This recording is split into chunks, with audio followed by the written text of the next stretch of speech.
Hello and welcome to the 6th edition of the European AI Forum, live from the European capital in Brussels. We are so happy that you joined us on this event today, a very important event for the European AI scene. I'm here with three of my colleagues, Marius Pomp from the ML-AI Coalition, Chloé Pedel, Hub France IA, and Janet Gorzala from AI Austria. Welcome and good morning. Hello, Daniel. So perhaps a little starting of the introduction in this case for telling a little bit, Marius, what is the ML-AI Coalition doing and what kind of organization is this? Yes, the Netherlands AI Coalition is a public-private collaboration between the government, corporates and knowledge institutions. We do have around 500 members and a lot of working groups for almost every sector. Mm-hmm. France, what are you doing in France? What kind of stakeholder management are you doing? Chloé, can you explain to us? So we are a non-profit association, and basically we are federating the French AI ecosystem for sovereign AI, and we are working on various topics of appliedAI. Mm-hmm. Jeanette, AI Austria. It's an independent think tank working together with the Austrian AI ecosystem. We regularly map the ecosystem and also inform the ecosystem about all new developments on policy side, but also on technical side. But this is not all of the European AI Forum. We are also represented by the national AI associations from Lithuania, Poland, Bulgaria, Slovenia, Croatia, Austria, France, Netherlands are here, and of course the German AI Association. In total, we are 9 organizations, and we are very happy that we are not only staying in these 9 organizations on this event, because we have also representatives from AI Sweden, AI Greece, and AI Romania today with us. And a little bit later, also, we will talk to our very good friends from the AIHouse in Kyiv in Ukraine, and all our solidarity goes out, of course, to our Ukrainian colleagues and friends who are working on AI under very difficult circumstances. But dear colleagues, I want to talk to you a little bit about your year in AI. We are now in December, and the year is going now to its end. What was, for your part, Marius, the most important AI things which took place in Europe at the moment?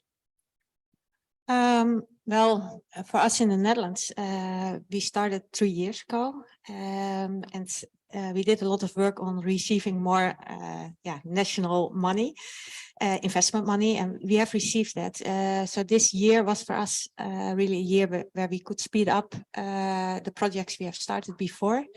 And of course, the discussion about the AI Act was the topic of the year, I think, in all of our coalitions. How was your year in AI, Chloé? I would say that, as Marius said, the topic of the AI Act is the main event of this year. We also had this discussion about the AI Liability Act also coming. So I would say the regulation part is really key right now. Mm-hmm. Jeanette, for you as a lawyer, and she had to admit that she's a lawyer, so the AI Act is also a very important one with you, or how do we see that? Yes, it's of course very important, and as a lawyer I enjoy reading 200+ pages of legislations, but important for us is also to make legislation transparent and understandable for the ecosystem. And of course the regulation has been a central point, but we're also focusing on education and transparency and raising awareness in the ecosystem and with all stakeholders, which is also an important topic we will continue to emphasize next year.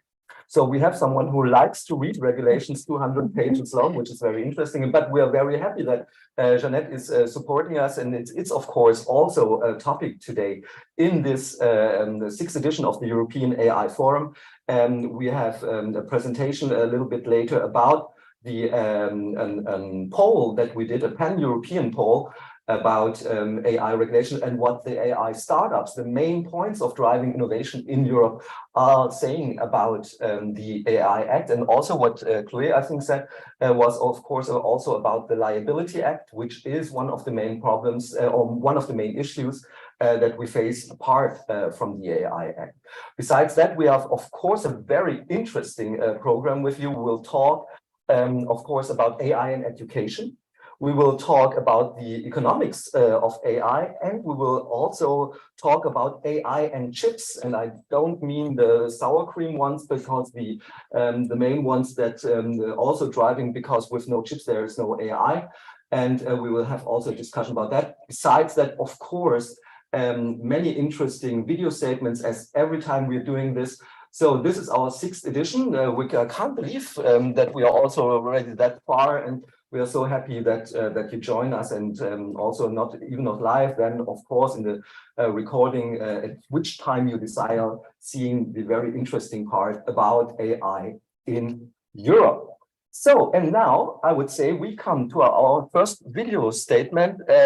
Jed, would you care to introduce our first guest speaker? Yes, of course. The first video statement is from Maria Staszkiewicz from the European Digital Finance Association. Please. President of the European Digital Finance Association. And I'm also involved in a project done by a consortium of 3 Czech universities, a project for the Center of Excellence in AI. Thank you very much for the invitation today, and I would like to share a couple of points with you on the topic of the impact of the AI Act on the financial sector, specifically on fintechs. As you well know, last week, the Council of the EU, on December 6th, adopted its general approach on the AI Act. The legislative process is not done yet, and we are waiting for the co-legislator, the European Parliament, to adopt its position, which will happen in spring next year. And after that, the final lap of the process will start, the so-called trilogues, where the 3 institutions, Commission, Parliament, and the Council, will start negotiating the final text. Independently of the final text, after it enters into force, AI Act will introduce new legal requirements for companies using AI on various levels. And as such, it will definitely increase the compliance burden for those companies. This means each company, small or big, will have to check, first of all, if they fall under this regulation, and this by itself will mean they will have to incur extra costs on top of the compliance they do right now. Independently of that, and throughout the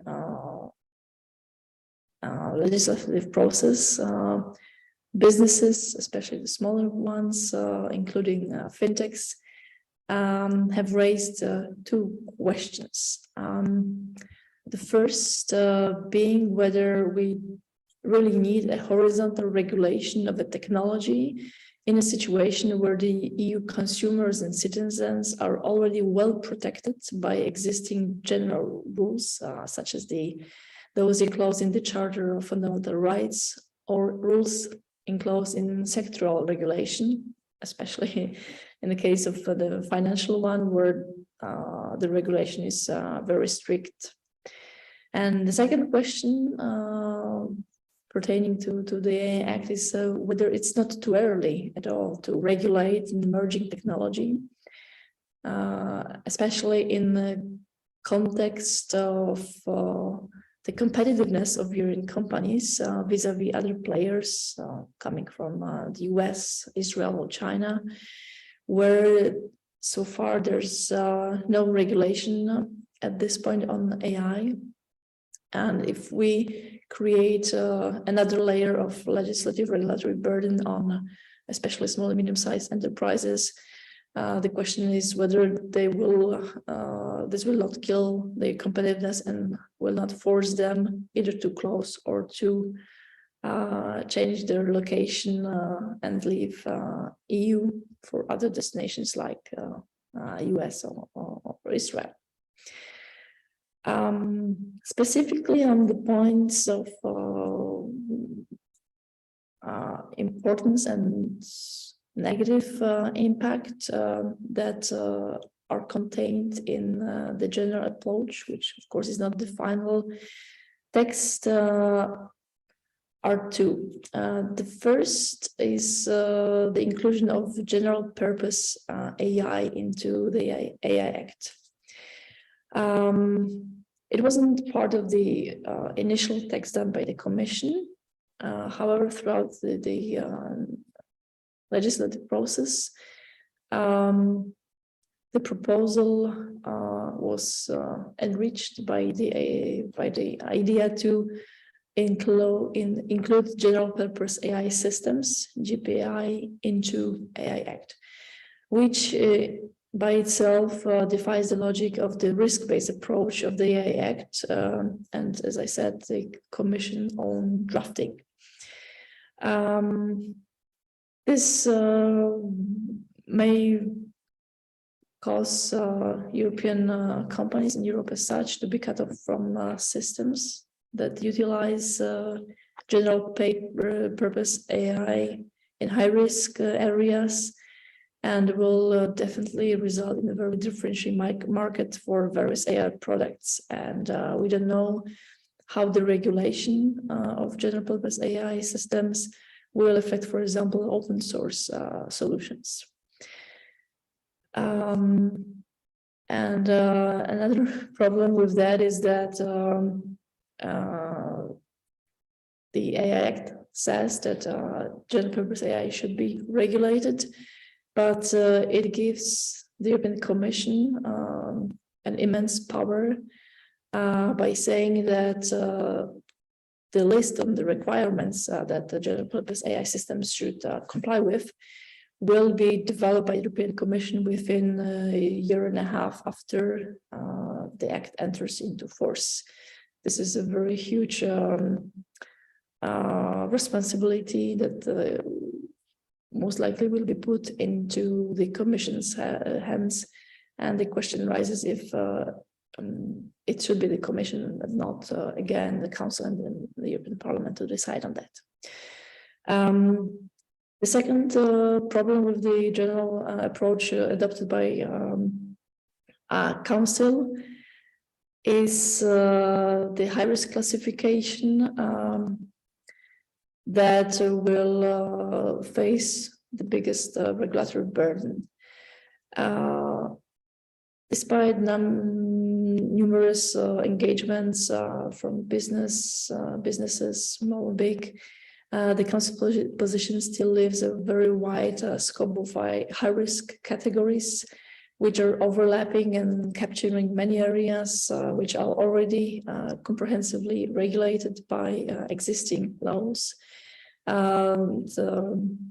This is specifically the case of the financial sector. It's really a good example. We are of the opinion that regulation should not lead to duplication of requirements, which will create another layer of confusion. And as you definitely, but you definitely as well know very well that financial services sector is already subject to a strong sectoral regulation supervision, which ensures consumer protection, risk management, and financial stability in all services that require a license, independently whether those services involve the use of technologies such as an AI. And the specific, the concrete implementation, the area at stake here is especially the creditworthiness assessment, which is actually a good example. Would be not a good, but it would be an example of the double duplication of requirements, because the creditworthiness is already regulated by the Consumer Credit Directive that is currently being reviewed, and the EBA, the European Banking Authority, guidelines on loan origination. So we have already two very specific legislative acts defining how to conduct creditworthiness assessment and how to protect the customer. And once the AI Act is adopted, we will have another layer of regulation, which in the end may create confusion and inconsistency on the supervisory level, because as you will know, the AI Act introduces another supervisory authority, and for companies working in the financial sector, not only will they have to check again whether the creditworthiness assessment tools comply with a new regulation, but they will most likely be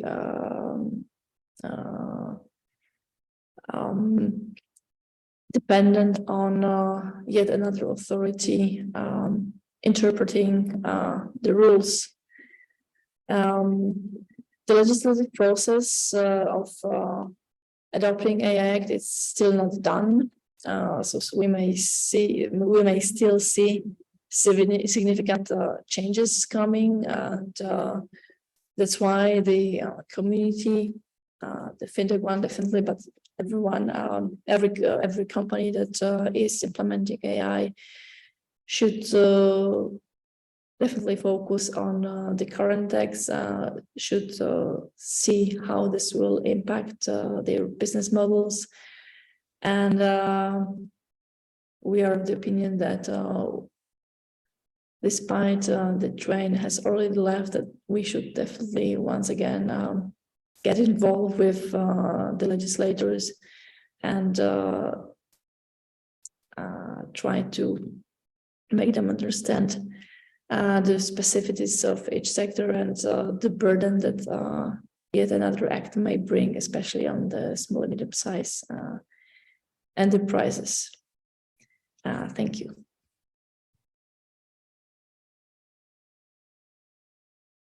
Thank you very much, Maria Staszkiewicz, for your insights into the financial industry. And we are very happy now to talk about the details of the European AI Act and the European Liability Act. Some months ago, together with our friends from the appliedAI initiative from Munich, we discussed the European AI Act and the consequences, of course, for the companies, for the startups, for all who are participating in the AI ecosystem in Europe. And then our good friends from appliedAI had also the idea of doing the first pan-European poll and asking companies from Europe what they think about the AI Act. And so we are very happy, and I really hope he's there, our friend Till Klein from appliedAI. So now the questions we are all zooming about. Till, are you online? Are you unmuted? And can we hear you? Yes, I'm here. So hi, Daniel. Wait a little second. Can you hear me? I'm not watching him. As you see, that is before the pandemic and after the pandemic, always the same thing, waiting for a participant or the of doing things. Hello, Daniel, are you here? And after Till, by the way, Professor Philipp from the University Viadrina will tell us in detail about the Liability Act. That will also be a very part of the thing that we have in discussion in the next year. On the point of the AI Act, we have to see then what is the timeline, Jeanette, at the moment. So we are now in the discussion in Parliament, but there was also the final draft from the Council, I think, in the last month, in the last weeks. Yes, it's basically the AI December. So last week, the general approach was adopted by the Council of the EU. And now the ball is with the Parliament. So as soon as they have their view, we can enter into trilogues. The timeline, let's see what we expect, but current expectations are that the AI Act will be adopted sometime end of 23-24 and may be effective something 25-26. Okay. Hello, can you hear me? A very interesting PowerPoint presentation about the AI Act survey impact, which we are seeing right now. We are still hoping that we will see our friend Till. I'm here. I'm here. Second chance. Are you there? Brussels to Munich. Can you hear us? Yes, I'm here. Ich bin. Perfect. So we can't see you at the moment, which is a little sad. Can you hear me? You're on a very televised television face, of course. So we would like and asking our technicians that we can perhaps see him before we go into the panels. Can you hear me? Still, perhaps you can switch your camera on if that's possible. Can you hear me in the first place? Yeah, Yes. We can hear you perfectly, my friend. Great. So now I'm relieved. Put the camera on. Unfortunately, it's blocked from the host. So if maybe it's in the technical setting. Okay. So I would love to turn it on. Listen, then start with the presentation, and we'll try to fix that. Beautiful. Yeah. So I'm going to share my screen, and please let me know if you can see it.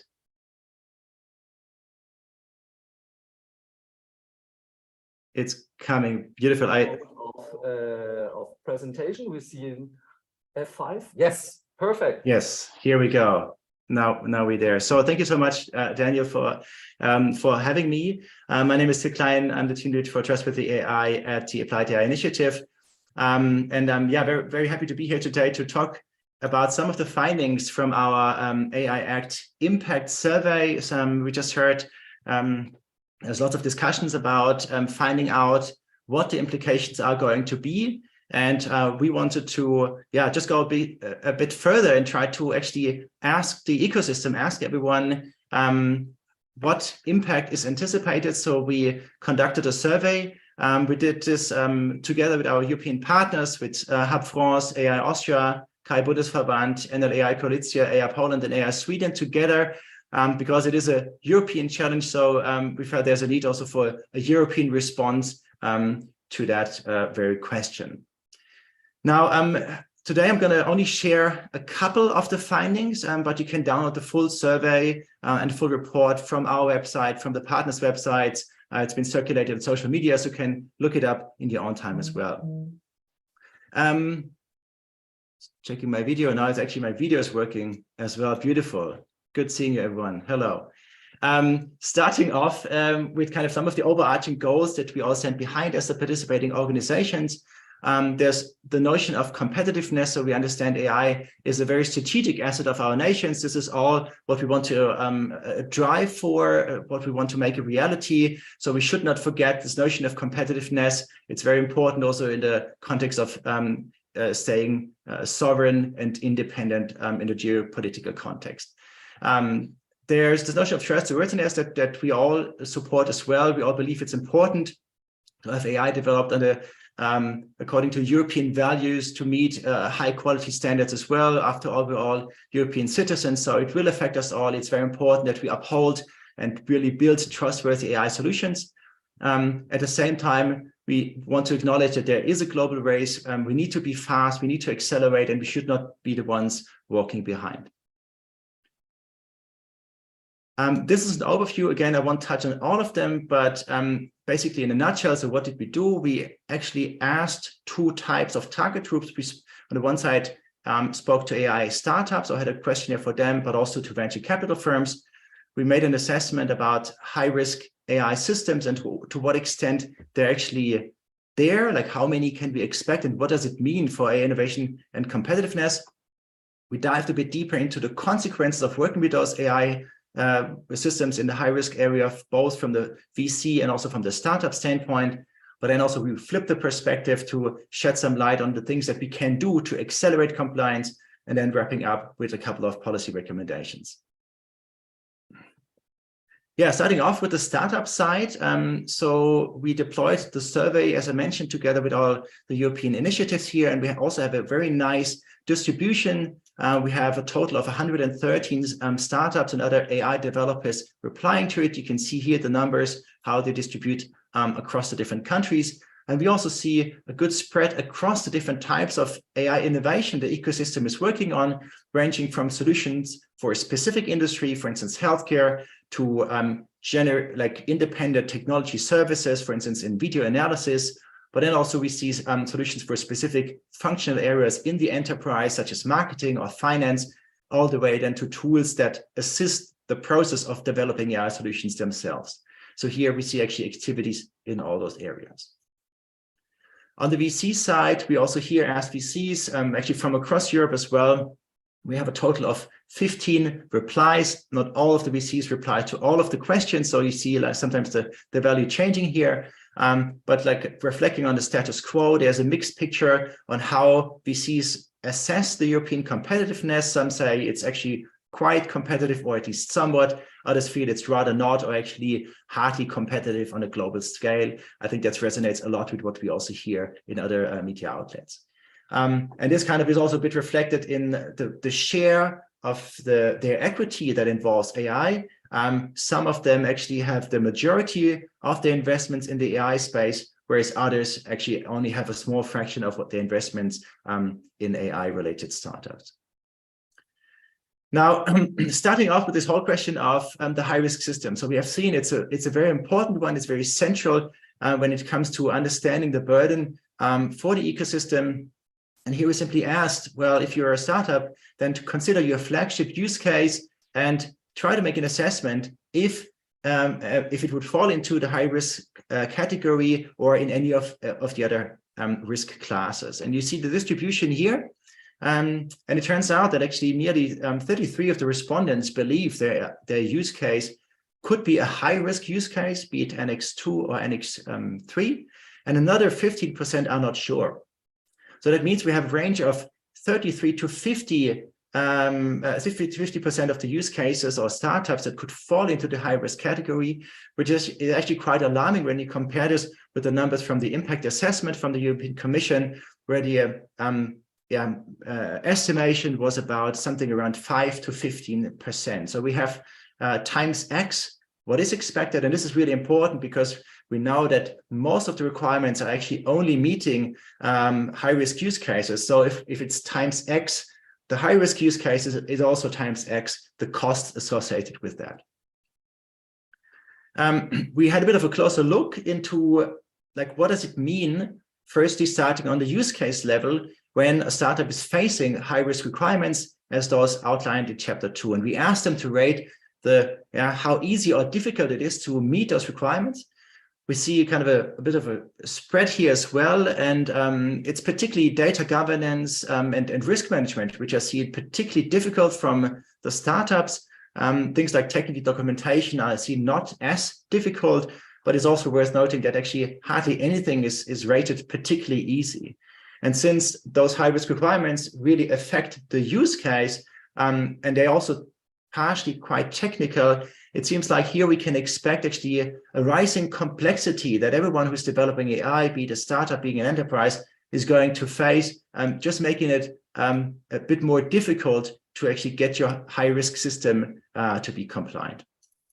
We also asked, what does it mean as an organization? We know that if you're the provider of a high-risk AI system, you actually have to fulfill certain obligations. And we also asked here for a rating of what's easy and what's difficult.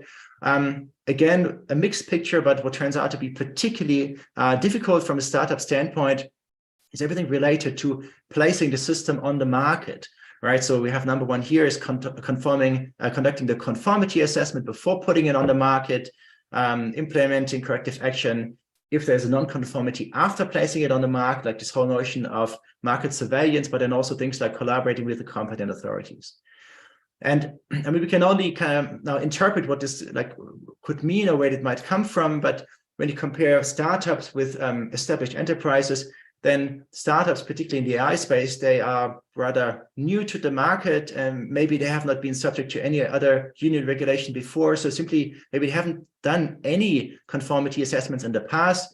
If you're an established company, you're falling under other union regulation, you just at least know the principle of what it means to do a conformity assessment. So here we see a difference in terms of the learning curve that startups have to go through, because they have to learn this whole thing of like, well, how do I actually demonstrate compliance? How do I work with authorities? Because they simply haven't done this before.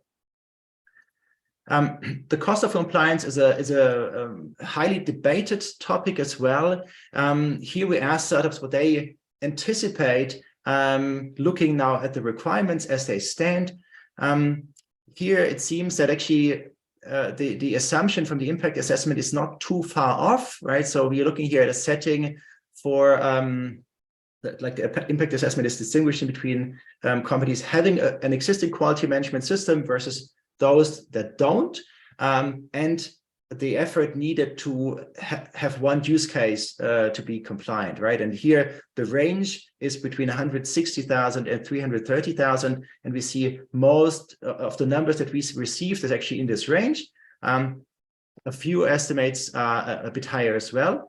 And I mean, even if it is kind of in that ballpark, it still it's not peanuts, it's still big money. And we spoke to one startup, for example, they're in the medical device space, where they say, well, even like passing the medical device regulation is like 400,000 euros. Now this will come on top. This really is a big challenge for startups to actually cope with those additional costs that can be expected. Now, looking at the challenges, we also then ask, well, what impact do you see, and how are you going to respond to that as an organization, seeing those requirements coming at you? And from the startup side, actually 50% said they would expect a slowdown. Not surprising, looking at the increase of complexity, both on the technical but also organizational level. So it will simply impede and slow down development activities. Some are even considering to relocate outside of the EU in a few hours, perhaps even stopping working on AI because it's getting too hard. But also some say there's a neutral effect, and some even actually embrace it and say there's going to be a positive effect, making it a USP, making their solution particularly explainable, for example, to actually leverage that as an opportunity. Asking VCs how they evaluate the situation here, they're a bit more pessimistic, I guess. We see many saying they would expect a significant decline in global competitiveness of European AI startups. A somewhat decline, also quite a share, only a very few say might increase or at least remain about the same. And that also then has implications for the investment behavior. So here we see on the one side that, yes, there are a couple of VCs who would say they will invest more into AI startups from Europe, but then there's also actually a majority who say, well, I would either then invest into other non-AI startups inside of Europe, or even go like stay within AI, but then outside of Europe. So we would see here's a shift of investments potentially making potentially less investments available for AI startups inside of Europe. And you know, we try to dig into this a little bit further because we know the risk classification is really important. So we asked the VCs what they think about it, and they here the number one answer is they would actually focus their investments more on low risk applications, really pointing out to startups it's important to know where you stand. So if you have a use case, like, is it a high risk or not, and have a good argument about it. Importantly, also that some VCs actually would say they would still need to familiarize themselves, so this might change their views. We don't know. We see a few ones saying they would actually focus investment on the high risk because it also often comes with high values. And that's at least also a perspective that we see represented in here. Now, moving from the implications to this question of, okay, what can we do? And we asked the startups, hey, what type of assistance are you looking for? What type of help is needed to meet those requirements, to meet those obligations? And just focusing on the top three here. Number one is best practice methods and templates, guidance documents. So there's a really big appetite to get support. How do I, do data governance? How do I do a risk management? And those kind of things. So here is a huge interest in templates, methods, and that kind of things. Funding, very obvious one. We've seen there will be additional costs. So startups are looking for additional funding to do that. So if someone is in the policy spectrum, if someone is in an association or foundation or other type of thing, here's how you can help startups, I guess, helping with the cost, but then also case studies of how other companies do it. I think this is particularly something where maybe established companies can help, where they have experience, or other startups who were successful in their approach to make that public, actually to say, look, this is how we did it. It works. Maybe this can inspire startups to follow that path.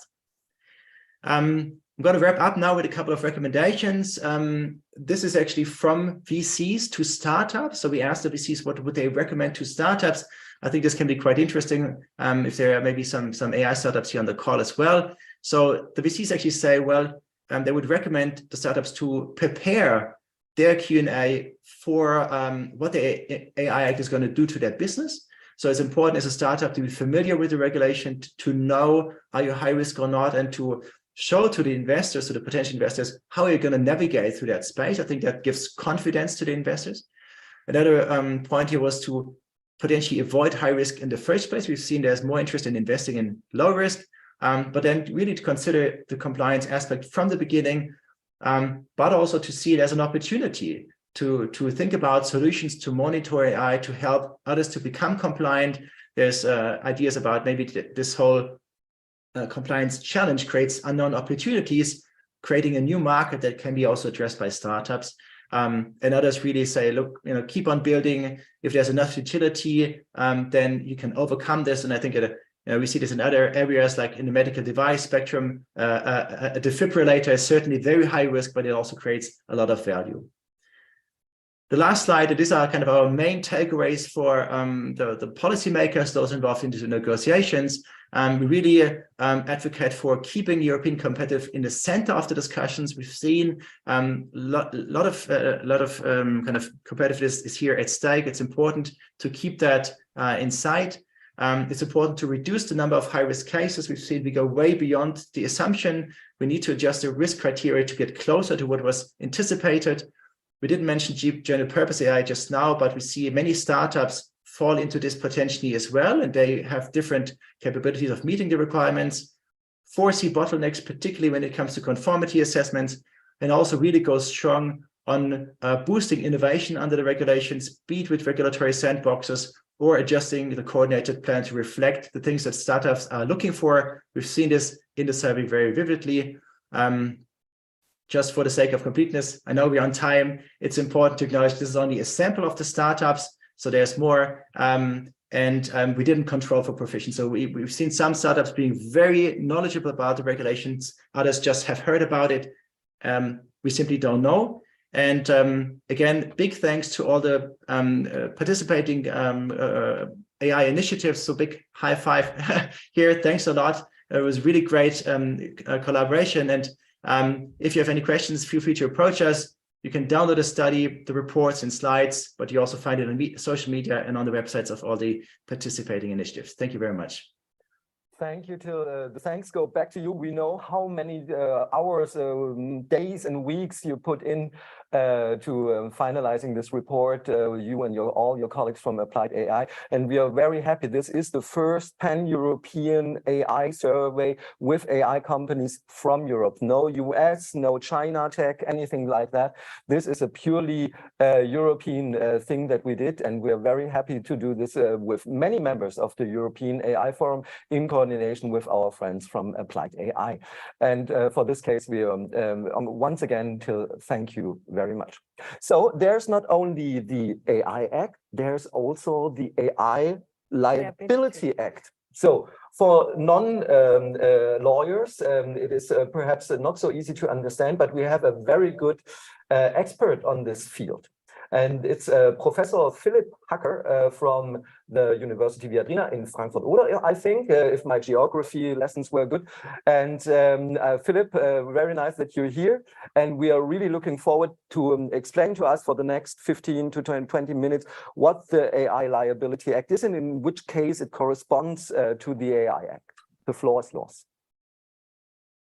Many thanks, Daniel, and I hope you can hear us or hear me right from Frankfurt-Oder in that time. Yeah. So thanks again for the kind introduction and also for having me on this great webinar of the European AI Forum. Really important exchange, I think, and particularly also on not only the regulatory space as it concerns the AI Act, but also the even more recent developments in AI liability. I will try to tie in with what Till just said about the AI Act, because it might actually be interesting to run that kind of survey also with respect to AI liability one day, once the rules that the Commission has proposed maybe become clearer to some of the companies that are involved. In fact, it applies to everyone, not only in the AI space, but also in the software space. So I'll try to walk you through this area, which I think is really of crucial importance, not only because there's a lot of money on the table, but also because we have to be smart in order to strike a balance between, on the one hand, the interests, the legitimate interests of injured persons for effective compensation, and on the other hand, the legitimate interests of AI developers and companies, startups particularly, of being spared vexatious and potentially ruinous litigation. So it is a complex topic, and therefore I'll try to approach this in 3 steps in the time that I have. So first, since I assume that there are many non-lawyers on the call, I'll try to give a bit of an introduction about the current EU framework for AI liability. Then in the second part, we will turn to the new proposals by the EU Commission, and we will see that in fact there is no such thing as an AI liability act. Would be great to have that. That's my proposal, to have that. But there are 2 distinct directives, and they're complicated. They interact with the AI Act in various ways, and I'd be happy to take questions on that later on. And in the third part, I'll try to explain a little bit what I think would be a good way forward for an even better regulatory framework to support both compensation and innovation in the EU AI space and beyond. Okay, so let's get started, but just a small disclaimer. Of course, in 20 minutes, I can only scratch the surface on so many things. So I have a paper out that you can download for free on the internet. It's called the European AI Liability Directives, and has all this and much more. It's 80 pages, so you'll find most of the things you're looking for, hopefully, in the paper. So first of all, just a quick overview of the current framework for AI liability. In order to make this a little more concrete, I'll try to walk you through a lead example, namely a crash, a car crash, which occurs quite often. And this is, of course, a US car, but we'll focus on the EU space, but not a crash with a normal car, but with an autonomous vehicle, such as, let's say, let's hypothesize a fully automated, fully autonomous Tesla, for example. And we know that increasingly there are crashes occurring with these cars as well, as reported in the media. Now, what does this mean in the EU? In the EU, we have 2 pillars to deal with these kinds of cases and with AI liability, AI incidents, accidents in general. On the one hand, we have the product safety requirements, and that concerns not only AI, but all products. In fact, it doesn't matter if it's a bottle of water or anything, your smartphone, there are product safety requirements in place, and they basically tell the companies what they should do, what they have to do and have not to do in order to get the product onto the market. But the product safety requirements, they did not tell you who could sue you. And it could also, they also don't tell consumers how they can actually sue those who are manufacturing the products. And this is what the product liability framework, which is different but related to product safety, does. So we have these 2 pillars. And wait for it, it gets even more complicated. Because in the product safety space, we have specific regulations. For example, for toys, how to manufacture toys, how to market toys. And then we have specific, and they are sector specific. And we have, many of them are sector specific. We have specific regulations, of course, for cars. Now, how does this square with the product liability space? Well, in the product liability space, unfortunately, we don't really have this sectoral approach. What we do have, though, is 2 layers. On the one hand, and this is something that's even complicated for lawyers to grasp. On the one hand, we have the member states of the EU, Germany, France, and so on. They all have their specific tort law regimen. So all of them have their regime, which enables consumers to sue companies that provide or that manufacture these goods.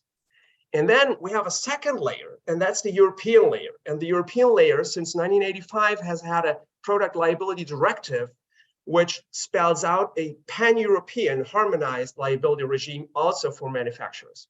And so basically the 2 work in parallel, and it's enough for a claim to be successful under either of them, so that the consumer gets money from the company. On the flip side, you're liable as a company if one of these claims succeeds. So basically, you have to adhere to both of these regimes. Now, and that's only the liability pillar, plus you have the product safety pillar. Now, how is this affected by the new approaches that have been put forward? As most of you will probably know, there is not only the AI Act that was published in April 2021 that we've already heard so much about, But on September 28th this year, so just 2-3 months ago, the European Commission unveiled 2 new proposals, and that's an update to the Product Liability Directive that already exists, as you saw in the past slide, and it's a totally new directive, and it's only a proposal. Again, the AILD, the AI Liability Directive. Now, what does this mean? First of all, let's have a quick look at the differences between these 2 directives. Why do we have these 2 directives? That's a good question. I would say let's just have one of them and combine it all in one, but the Commission wants to have 2 at the moment. I think that's a bad idea. But the difference is that the PLD is an update to the Product Liability Directive, and the claim then of a consumer would be rooted in EU law, whilst the AILD concerns an approximation of the regimes of member state tort laws. And remember, we have these 2 pillars, right? We have member state tort law and we have European tort law. And so one addresses the European side, the other addresses the member state side. Second point, the PLD proposal looks at and revises substantive and procedural aspects of product liability. So basically, what are the requirements? What are the elements for liability, the material elements? Like, what does it mean for a product to be defective? That is what's in the PLD proposal, but also the procedural requirements. What does the burden of proof say? The AILD proposal does not look at the substantive requirements because that's supposed to be left to member states. And again, I think that's a bad idea, but that's the state of the art right now. It only has new proposals concerning procedural aspects such as disclosure of evidence and burden of proof. Third point, the applicability is different as well. And the PLD proposal, it applies to all kinds of software and products. So not only AI, but anything that's software, whilst the AILD proposal would apply specifically to AI as defined under the AI Act, which of course is a big debate of its own, and we can have a whole conference on that concept, of course. Fourth point, supposedly the PLD proposal and the PLD is based on strict liability, whilst the AILD proposal is based on fault-based liability. What does that mean? Fault-based means basically you were negligent, you breached the duty of care. If you look closer, in fact, you see that the product liability framework is also based on fault. And hence this distinction is totally artificial in my view, at least for 80 or 90% of the cases of the PLD. And therefore that should be abolished. And that all speaks in favor of, collapsing this into one regime that would then be much easier to comply with, I suppose, for companies and for consumers alike in pursuing their claims. So let's move forward a little bit and let's see how this affects the picture of the EU product liability landscape. So remember, this is just a slide that we had up before. How does this now change when we talk about AI product liability? In the product safety space, that's what we have the AI Act for. So it spells out these new product safety requirements for AI. And as you all know, it applies to toys and cars. But the funny thing is, and actually not that funny, it's actually totally ridiculous. Toys are high risk under the AI Act, whilst autonomous cars are not high risk under the AI Act. Nobody knows why. Well, I could give you a longer formal explanation, more on that in the discussion if you're interested, but obviously it doesn't make much sense. On the product liability front, we have now this AILD, the liability directive that is directed at the member state regime. And we have the product liability directive proposal, the update that would concern the European space of tort law. And how does all of this interact with the AI Act? Well, it gets even more complicated. Can't wait for it, probably. So the AI Act influences directly the AI liability directive. Long story short, if you breach the AI Act, most likely the consumer will have a case against you under the AI liability directive. There's at least a presumption, and you can try to rebut that presumption, but that's going to be difficult as a company. How's the interplay between the AI Act and the PLD? Well, so far there's no explicit interplay, but it makes sense, and it's you can deduce it from the framing that if you breach the AI Act, the product will also AI product will be deemed defective, and therefore again there will be a claim also under the European AI tort framework. Now, let's break this down and ask ourselves, what does this mean now in a specific case of an accident with an autonomous vehicle? So first of all, note again that the AI Act does not say anything about this, about AI autonomous vehicle accidents. If you are in the space of credit scoring or insurance for life, health insurance, employment, those are some of the high risk, or medical devices, those are some of the high risk areas that do fall under the AI Act. But again, for some weird reason, autonomous vehicles do not fall. In that case, you only have older product safety regulations that are already in place that, you know, were meant to regulate cars like the ones that you see here from the 50s, the good old German Käfer, but obviously not perfectly adapted to the AI space. What happens then if you, however, do have a, an accident with an AV under the product liability framework? Well, there, the new framework would apply because remember, it applies to software and AI, including AI. And users or the injured persons, the victims, would have to prove that there is a defect in the product, so that the AV was not designed properly, let's say, that there is damage, and that the defect caused the damage. And if that can be proven by the victim, then the manufacturers, and that would mean the AI developers and the car manufacturer, both together, would be liable.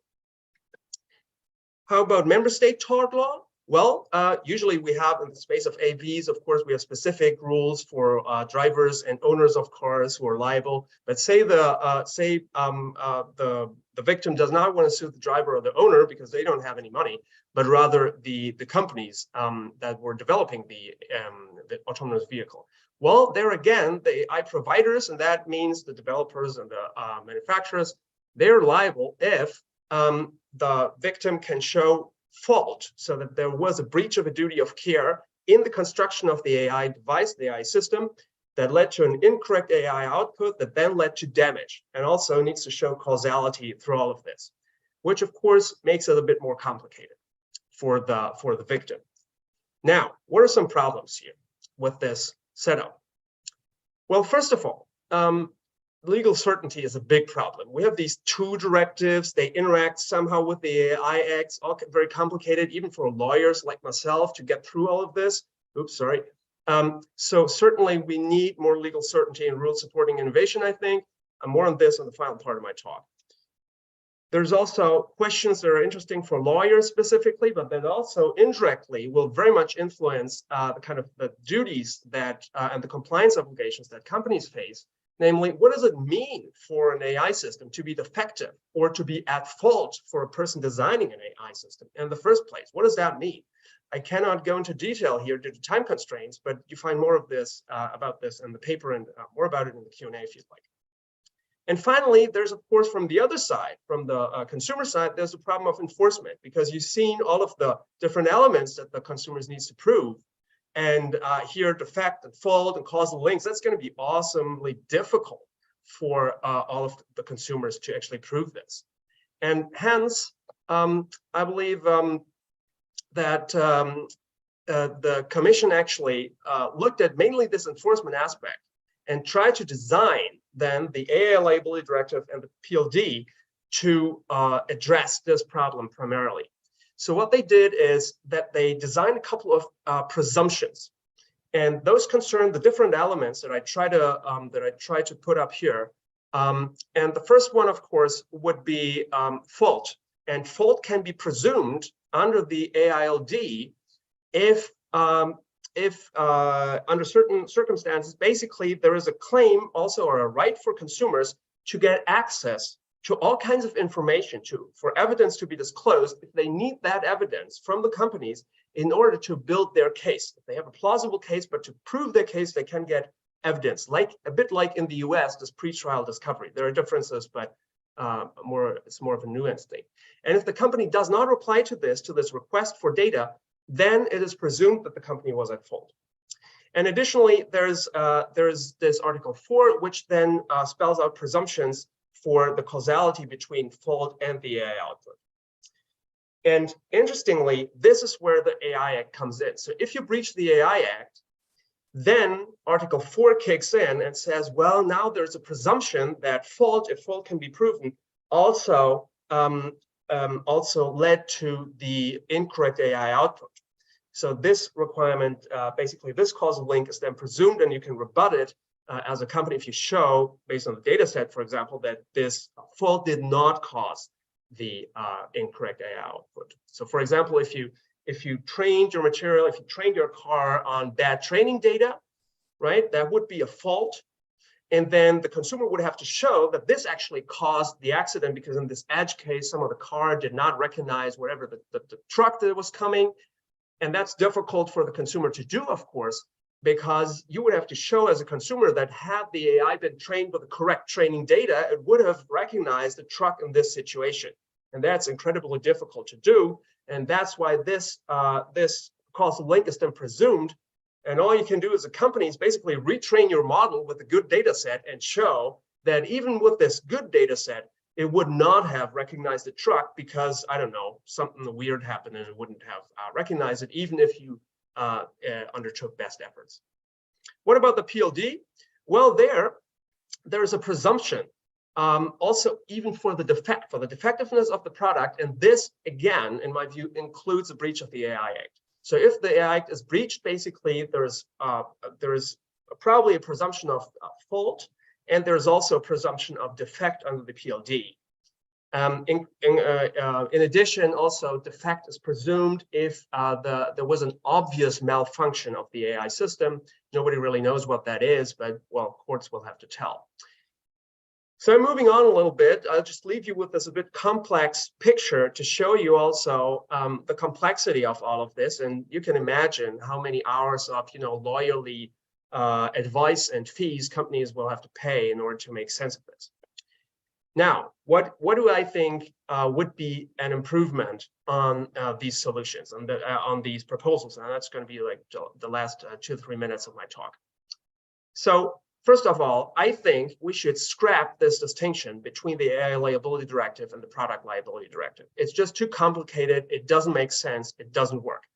What we should have instead, I think, is one piece of a software liability regulation, a bit like an AI liability act, but I wouldn't even restrict it to AI. Let's just make it a software liability regulation, and we can have distinct duties for certain systems that could be AI or not, but in that sense, we also spare ourselves all of this spat about what does AI really mean and so on and so forth.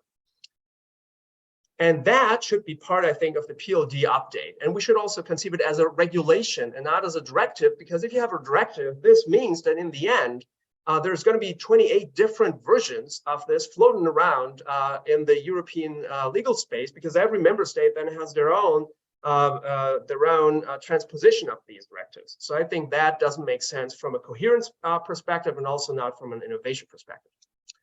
The AI Act, I think, should then be indicative, and basically if you breach the AI Act, then you should also assume there should be a presumption that you're liable under the software liability regulation. You can rebut this if you show, again, that actually, even if you undertook best efforts, this would not have been the case.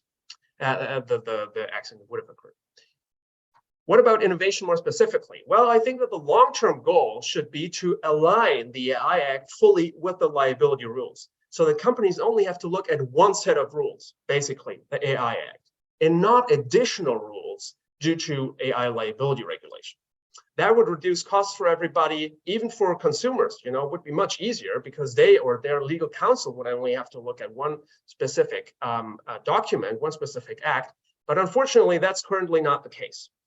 And it's also not the case that the AI Act is perfect and covers all the risks that could be involved. And hence, at the moment, we cannot recommend this. I think at least we should say that if the AI Act is breached, then we have a presumption for liability, because that would make our lives easier. But most importantly, I think we need safe harbors for developers and users, specific, the guidance documents that Till mentioned. I think that should be put into the law, so that we have safe harbors that say, well, if you do this and that with the data set, if you have a fairness metric, a disparate impact score of lower than 0.8, then you're liable in these cases. And if it's above 0.8, then you're generally good to go, at least as a presumption. Those kinds of safe harbors would be, I think, really helpful. And there's a potential blueprint for that. If you're a lawyer, you might know the Lamfalussy procedure that was used in capital markets law, where you have a framework and then specific implementing acts, could be sector specific, with use cases where you have these specific safe harbors and guidelines that are not merely guidelines, but they are part of the law, but that are evolved with stakeholder consultations and so on. So I think this would be a way forward. Article 4041 AI actually give us this potential with common specifications. And I think this is something that we should absolutely use. Last minute, I just want to say there's a new frontier that we should not lose sight of, and that I think is sustainability. Because as we know, AI systems can be used to mitigate climate change problems, but at the same time, they also consume a lot of energy, particularly during AI training. You can see here recent estimates of the energy consumption, greenhouse gas emissions of the ICT sector, so information and communications and telecommunications systems, and AI is making up an even larger and exponentially growing amount of this. And it's more important, for example, in air travel. Everybody talks about air travel when talking about greenhouse gas emissions. Actually, compute is much more important.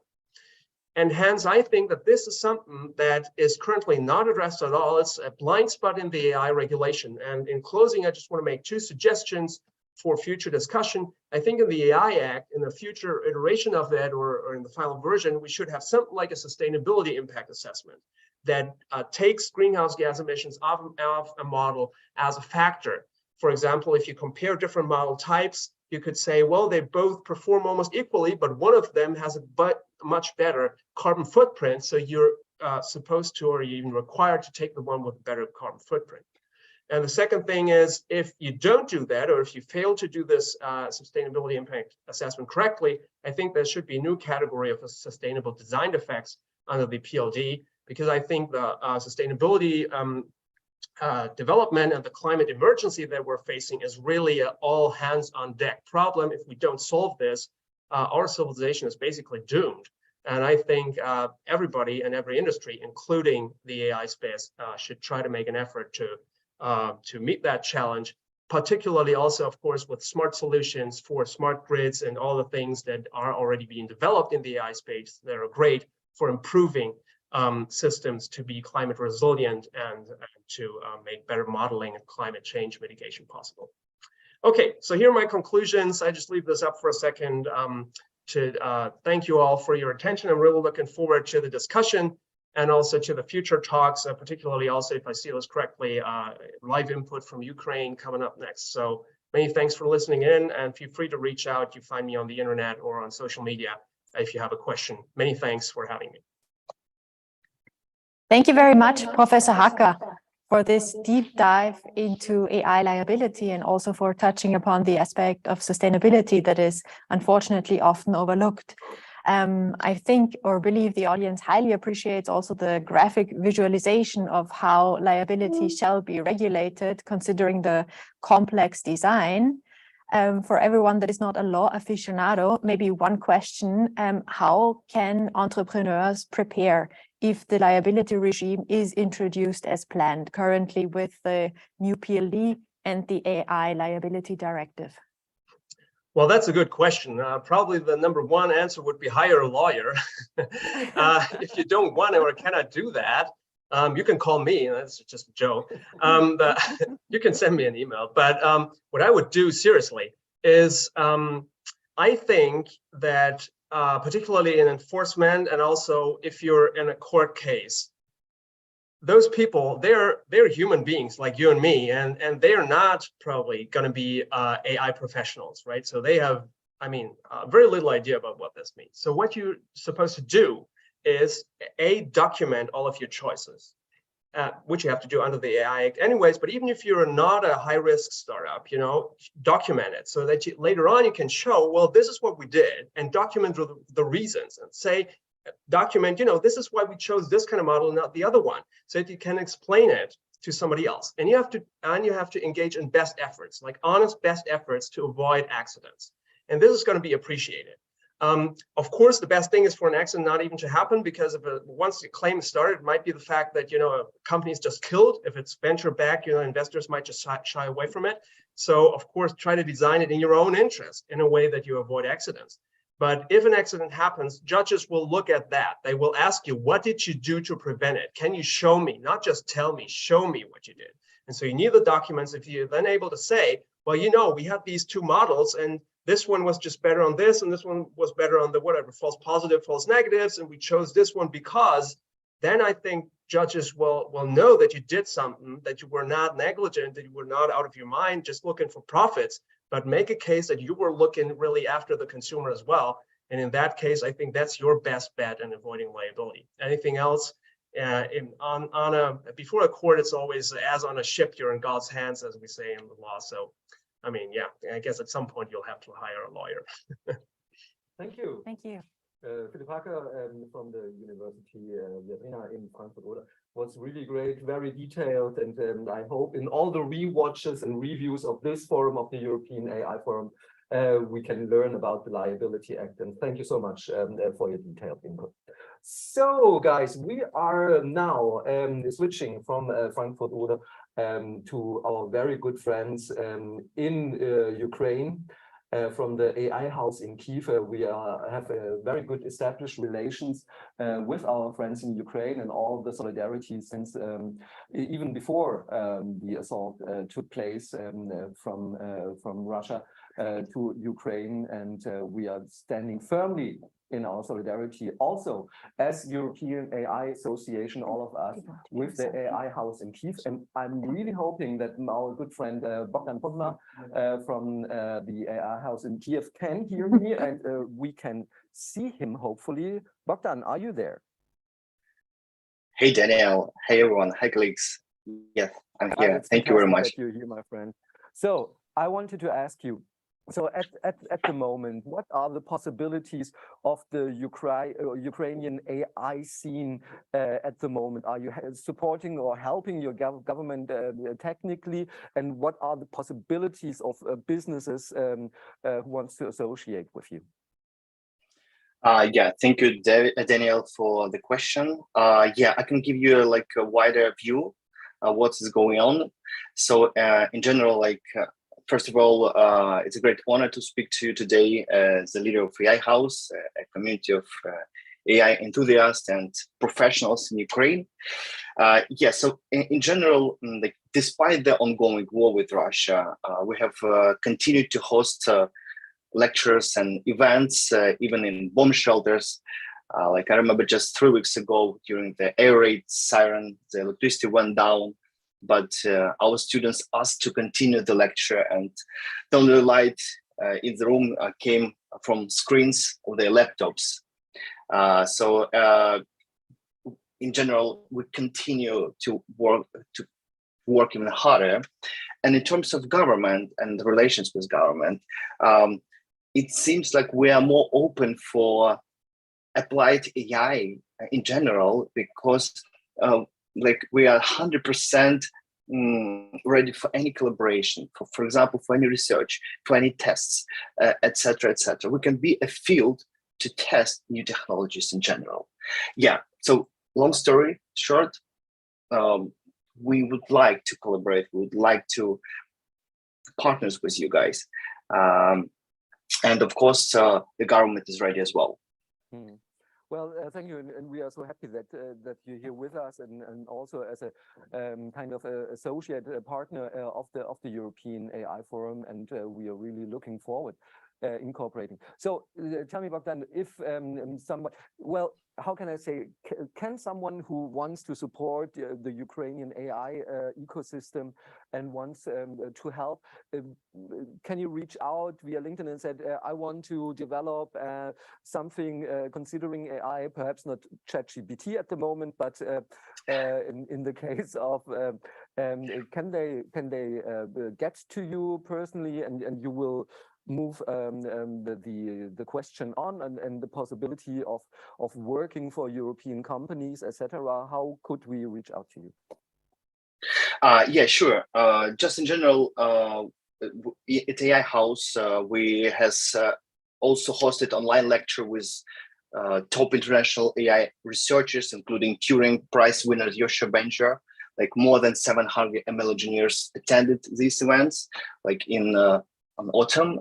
This is a testament to the hunger for knowledge and expertise in the Ukrainian AI community. And next year, we plan to host even more amazing events, and we invite you to join us. As I have been talking to different AI companies and institutions across Europe, I have noticed a diversity of approaches and expertise in the AI ecosystem. And this diversity is a strength, of course, as it allows for different perspectives and ideas to be brought to the table. And our mission is to bring these diverse groups together and facilitate the sharing of knowledge and expertise in order to support progress and become more competitive against US and China. And only by working together, of course, we can achieve more than we could do alone. And so if you have any interesting cases to share about business application of AI, or if you have a unique expertise that you would like to share to one of our events, please do not hesitate to contact me. And and I want to call on all of you to support our community and support Ukraine in the fight for freedom and democracy. Since together we can make difference and pave the way for a brighter future. Better words were never spoken. Bogdan, thank you so much. All our solidarity and our hope for the fight of the Ukrainian people in the struggle for democracy and for your existence as a country itself. So thank you so much. All the best, and we hope to see you soon in some way in real life, IRL. And all the best here from Brussels to Kyiv. Thank you so much. Thank you very much. Likewise. Enjoy. Cheers. Cheers. And now, dear friends, Chloe is now at my side. We are moving now from Kyiv to Sweden. Yeah, we are traveling all the way to Sweden. We are really lucky to have today Mikael Ljungblom. He's head of public affairs at AI Sweden. Mikael, if you're here, if you can hear us. So we see. Yeah. And we wait a little bit. Perhaps it's even. There he is. Hi, guys. Thank you for inviting me. It's really nice to see you. Thank you for coming. Maybe we could start. Can you briefly explain to us what you are doing with AI Sweden? Yes, I would like to share a presentation if that's okay. Yeah, sure. Excellent. So just a brief presentation about AI Sweden. We are basically the National Swedish Center for Applied AI. We're a neutral platform. We're not for profit, and we're broadly funded by the private and the public sector. Our mission is to accelerate the use of AI for the benefit of the Swedish society, our competitiveness, and for everyone living in Sweden. So that is the basis for everything that we do. We are at the moment about 60 people. We have run about 50 talents through our talent programs. We are located in 11 cities across Sweden, as well as Montreal. We have a person that we've sent out to tap into the Canadian ecosystem. And we gather partners from the public sector, from academia, from the private sector, and from the startup scene.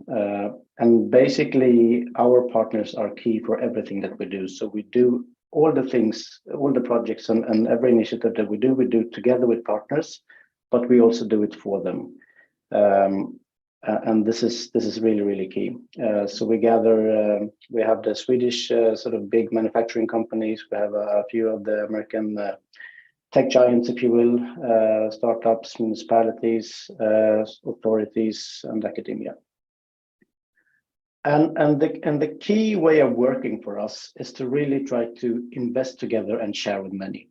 This is the only way we in Sweden can leverage all the different efforts, all the different kinds of knowledge and tools that are existing in different organizations, and actually sharing this knowledge widely in the ecosystem. And this is why we always use our partners, both for building knowledge, but also for sharing it. And a brief overview of how we go about this. we used actually the enablers that appliedAI from Germany have developed, and we've sort of mapped our different initiatives under those enablers for applying AI. So we have the infrastructure in the data factory. We do several strategic initiatives, including the natural language understanding and decentralized AI. We have talent programs, training and learning, organizational change in AI transformation, and also international relations and networks. And a key thing for us is that we try to build horizontal knowledge, which you will see at the bottom page of this. And we use this knowledge in several different sectors. So for decentralized AI, for example, this is relevant both in the healthcare sector, in the car manufacturing sector, but as well in the space sector. And I will show an example of that in just a minute. One of the biggest things that we do at the moment is that we build really large language models for the Swedish language. We use some of the Nordic languages as well for this training, and we do this together with RISE and WASP in Sweden. We are partnering also with NVIDIA and the Nordics NLP community, basically.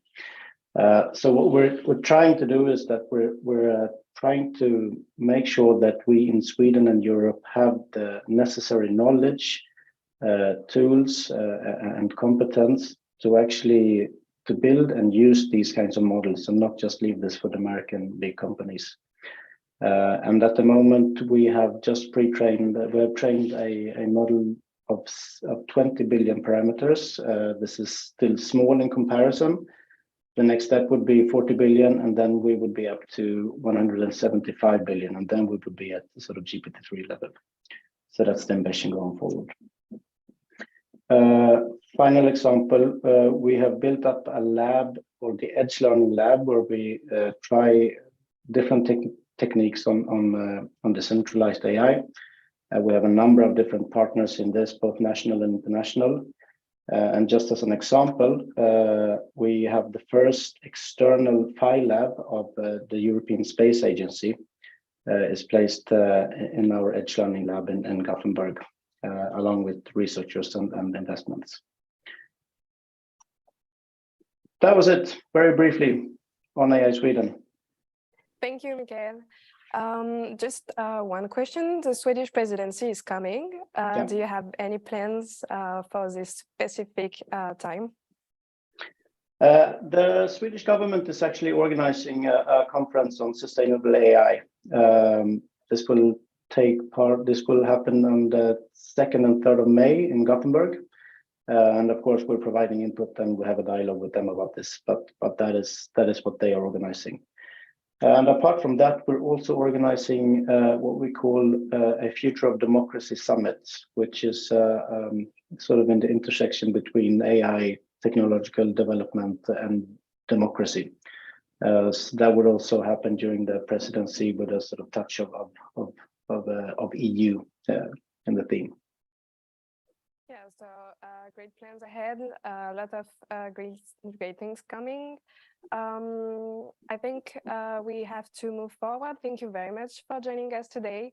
And I hope we will see each other again in the context of the European AI Forum. Thanks a lot for having me. Yeah, thank you very much. Bye. Now we have to move on, and we are moving on to a crucial topic for the maturity in AI for the European ecosystem. We are going to talk about the European Digital Innovation Hubs, and we are starting with the presentation from Malgorzata Nikowska, Head of Unit and Digital Transformation of Industrial Ecosystem at the European Commission.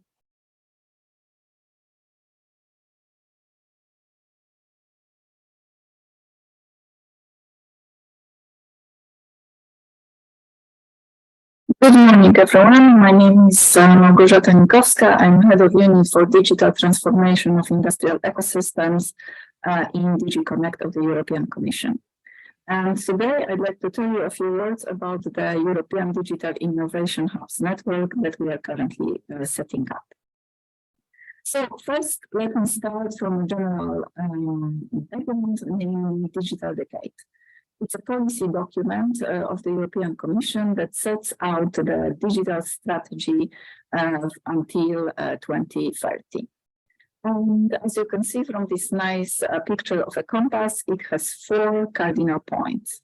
First of all, we want to focus on digital skills, on the necessary digital infrastructure, on digitization of public services, and last but certainly not least, on the digital transformation of business. And this is the part that my unit is mostly working on. As you can see, for each of these 4 cardinal points, we have looked at the current baseline, and we set up very clear objectives. First, we would like the companies, and in particular SMEs, to show a greater uptake of advanced technologies, such as cloud, big data, and artificial intelligence. We are more or less across these 3 technologies at 20% currently, and we would like that 75% of companies use them in the next 8 years. We are also working on a specific indicator for the small and medium-sized enterprises.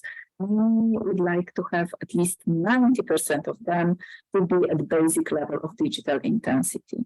The current number is at 61%, and it differs very largely between sectors, between countries, between regions. And our final indicator for the digital transformation of business is a number of EU unicorns. We would like at least to double it by the end of the decade. So these are our objectives, and how exactly are we going to achieve them? Well, one of the dark horses is supposed to be the European Digital Innovation Hubs network. First of all, the hubs are expected to help companies to take up the 3 technologies, the 3 key technologies: artificial intelligence, high-performance computing, and cybersecurity.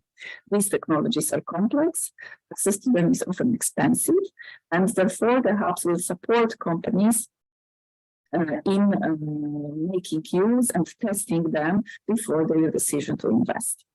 And how will they do that? They will mainly provide technical expertise, but also experimentation. And this, we hope, will be really the changing factor that will contribute to more companies taking up these advanced technologies. The hubs will also provide, let's say, more regular service for companies, namely innovation services, financing advice, support for skills and for skills development and training. And of course, because the priorities of the European Commission are to lead Europe towards a clean transition, green and digital, in every aspect of their work, they will look to ensure that the transformation is sustainable.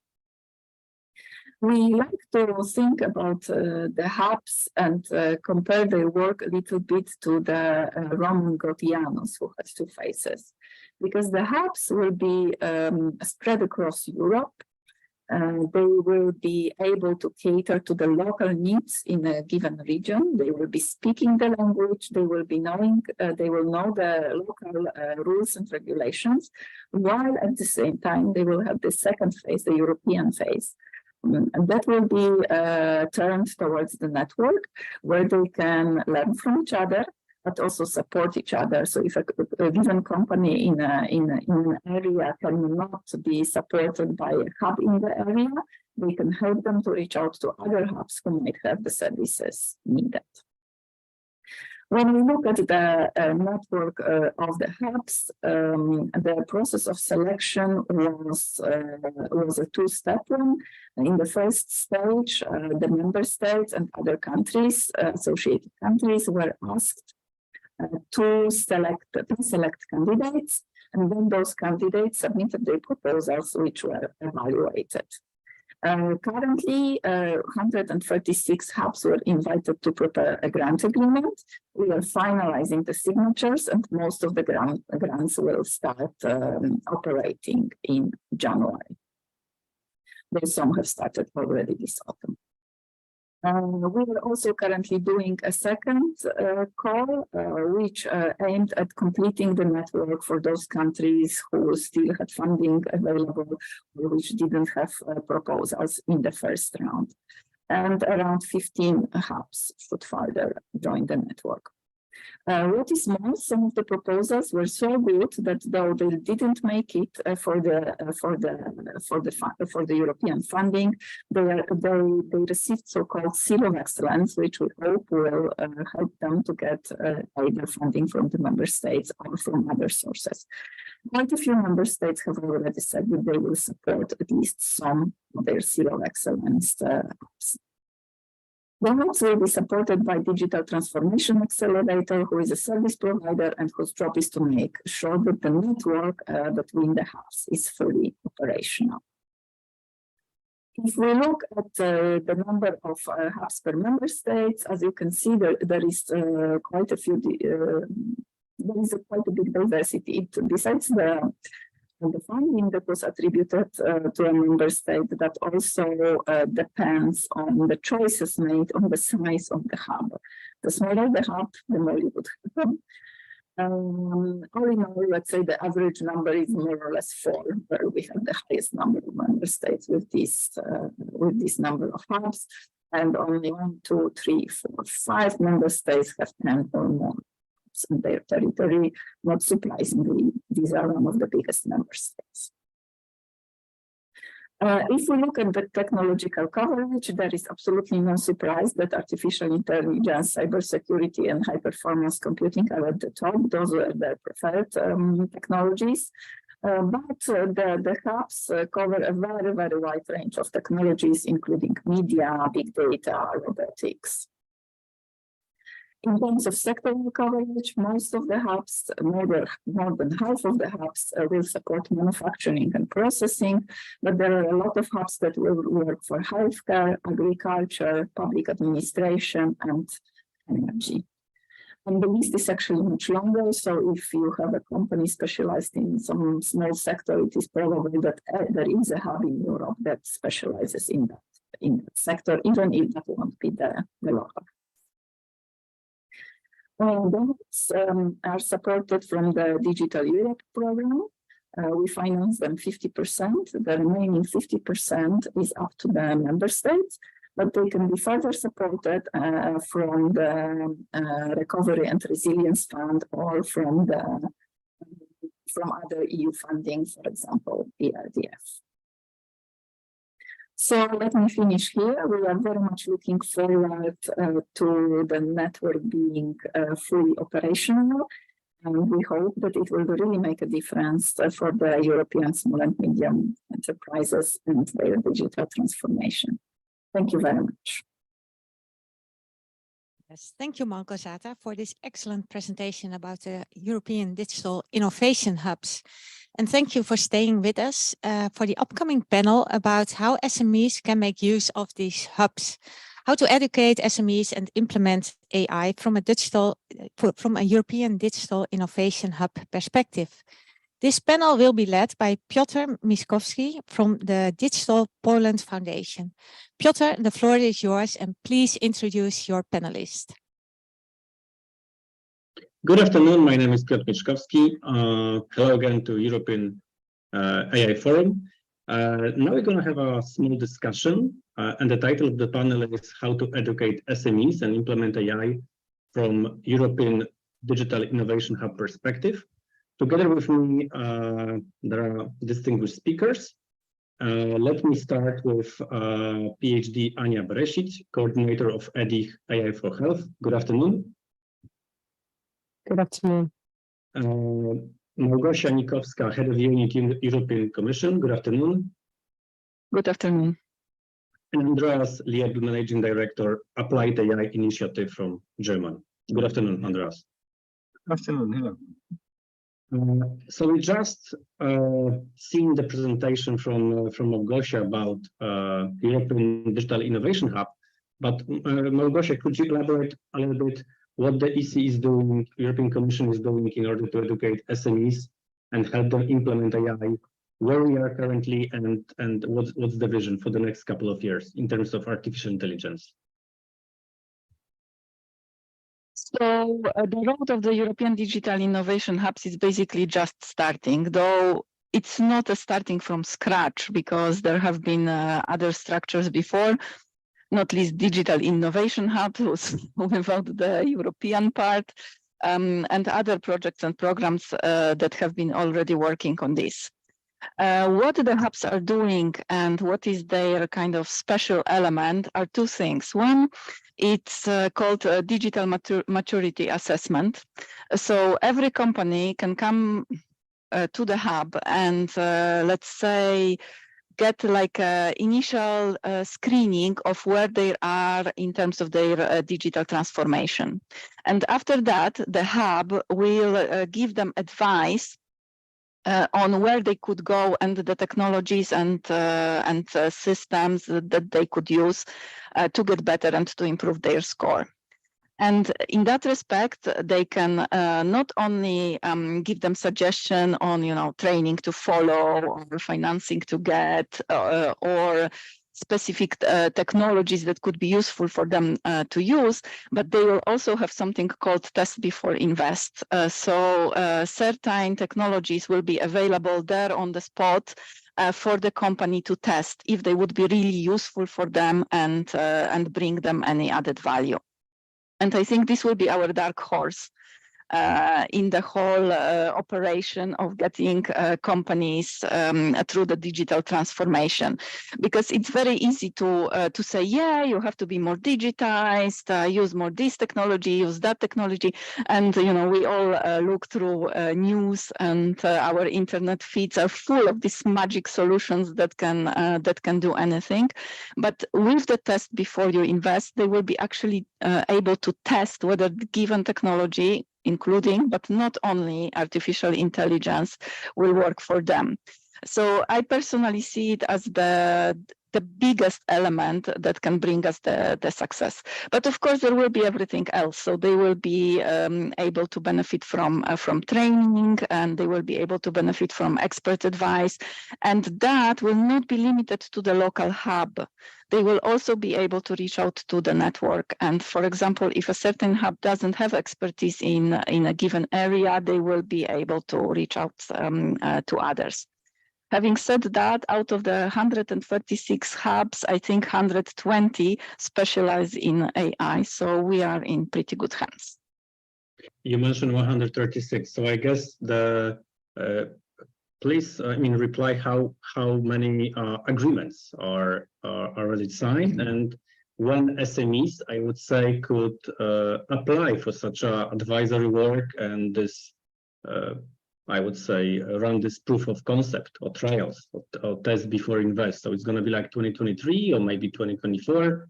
What's the perspective and where SMEs could go actually? Is there any website, one website, or it's going to be broadcast by the ADI? How it's gonna be run? And thank you very much for this question, because I actually know the exact answer. We have currently 87 grants signed. But we have to sign them all basically. Well, most of them have to be signed by the end of the year. And we are on a good path because the remaining ones are in the final stages. And except currently for 6, the rest of them should be starting on the 1st of January 2023. And quite a few have actually already started.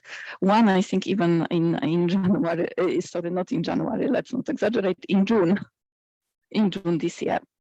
So the hubs, while not yet fully operational, as of January, they will really kick in and start operating in most of the cases. Where the companies can find information, currently what you can do, there is a catalog of EDIs available online. It's enough to Google EDIH catalog, and you will be led to the site. You can then look for the hubs by country, and while the biggest number, I think it's in Germany, it's 14, so it's not that many. You can quickly scan those that are closest to you and try to reach out to them. Quite a few of them already have their websites and are functioning, at least in this embryonic form. I wanted to say something else, but now. Well, I have a final question regarding, do you happen to know the impact? I mean, currently you mentioned 136, probably there's going to be a second or maybe third call for next edit, I would say. So there is a chance, I guess, to still get the grants. I think the second grant is still ongoing. I don't know if you could also clarify on that. But where is the impact that European Commission see that will happen thanks to this initiative? For example, we're going to have like, I don't know, 50,000 SMEs who will be using artificial intelligence, or, you know, it's just maybe European Commission much more focused on educating entrepreneurs at the beginning. So do you have any figures in mind? So, yes, but let me just come back to what I forgot to say in my previous answer. There will be something called the Digital Transformation Accelerator that also will be kind of fully operational as of January, and that will be the support action for the hubs to create their networks, and also a software platform which will allow, on the one hand, hubs to link between each other, but also the SMEs to look up exactly what they need, and it might turn out to be a hub in another country, for example. Okay. So back to that, and in terms of impact, so you probably heard about the digital decade and our high-level objectives that we want to achieve by 2030, and we would like to have 90% of SMEs having this basic level of digital intensity, and 75% of companies using advanced technologies, including AI, and the hubs are really a factor in achieving these numbers. So our ambition is super high because we have only now 8 years left. So we really have to kick in. And just one last point on calls. So in terms of calls, that's got a little bit trickier. The biggest call is over. What we are doing currently now, my colleagues are hard working on evaluating the next round of proposals, but this was only a completion. So for those member states who either had extra funding left from the first call, for those who wanted to evaluate their hubs for the seal of excellence, but no more EU funding, and for those who had no proposal, no winning proposals or no proposals made in the first round. So we expect only about 15 to 20 hubs to come out from this round. And then we will probably have a call for associated countries, but that might for a while be it because the network is fairly complete. We might have another call later on if there is additional funding, but it will not be such a big call, that's for sure. Okay, thank you.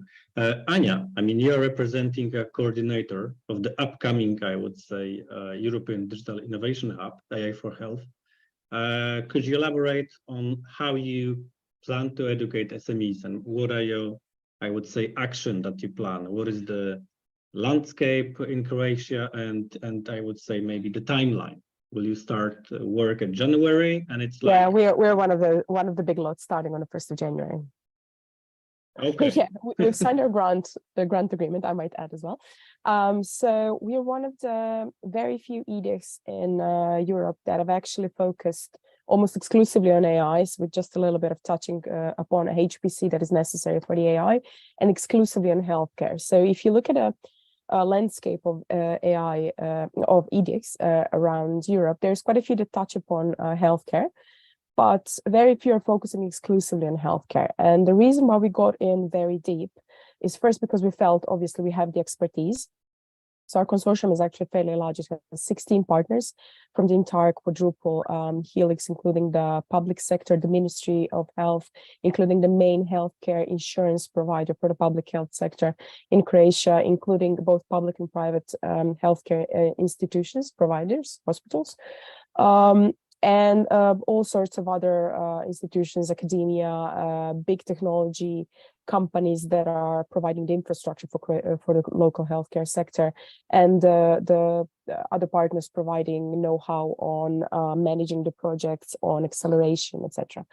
But as Gosha pointed out, one of the key issues here is, I think, not just education, which is obviously a duty, one of the 4 pillars of each of the edicts, including networking, education, test before invest, and access to finance.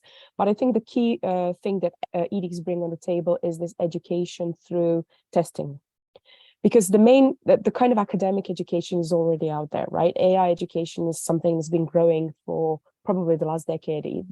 I mean, there've been AI experts even before that, but then it really kind of took off. But this is mostly on how to do these techniques. And then what happens is that a lot of people, especially startups coming out of the university, they come out, they have some technology in their hands, but how to apply that in a practical setting and get a product, get something commercialized out of it, and get a successful company, that is a completely different story. And this is, I think, something that is lacking, something that is being worked on. So there's quite a few courses now going away from not just how to learn AI techniques, but also how to apply them, or how to create sustainable products through them, right? So giving kind of this whole new education on how to be an innovator in the AI world, if you will.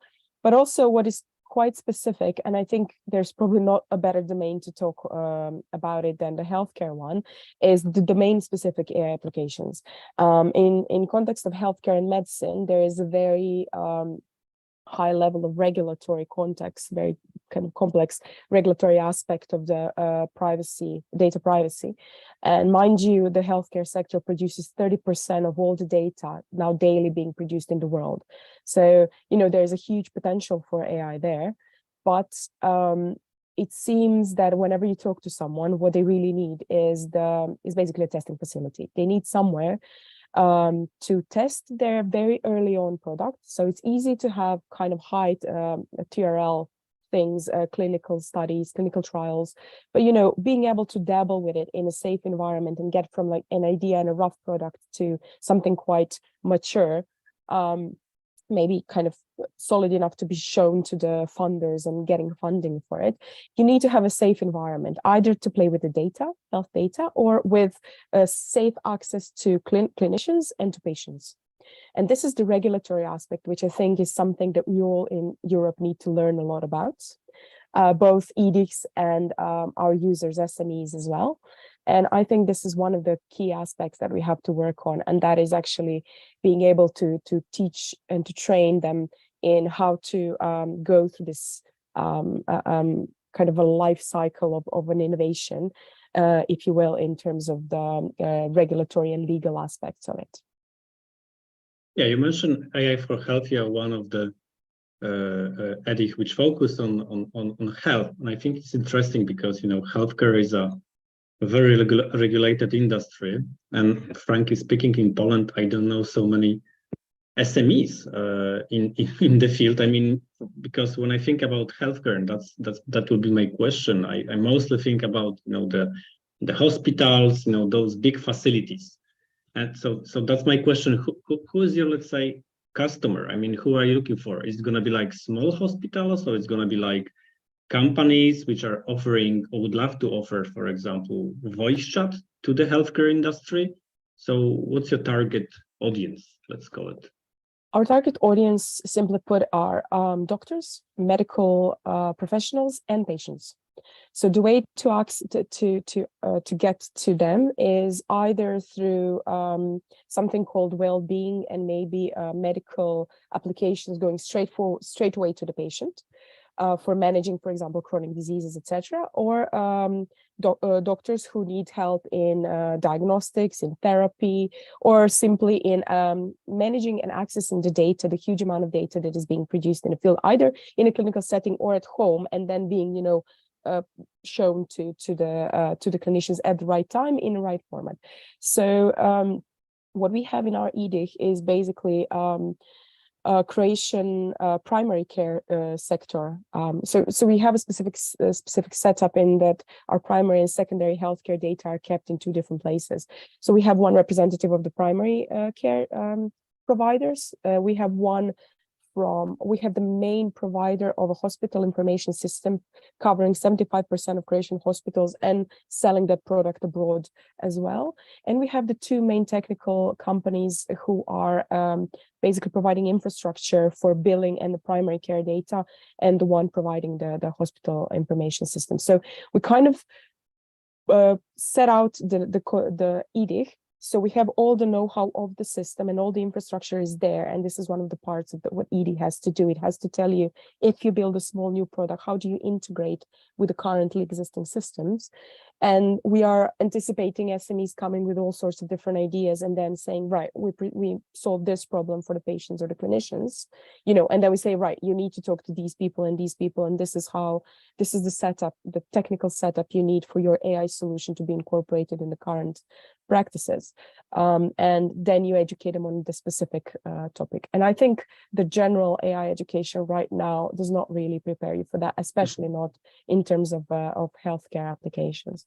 I think there's a lot of companies that do that, actually. When you look at the research, just to point out, when you look at the AI research and the papers coming out of the academia, then most of applications right now are basically in the healthcare and medicine sector. But then when you come, as you pointed out, when you come to your doctor, there's very few of these applications actually living in practice, and there's clearly a gap between the two. And I think EDIC is probably they're the right actors to fill in this gap and to help these ideas become sustainable products.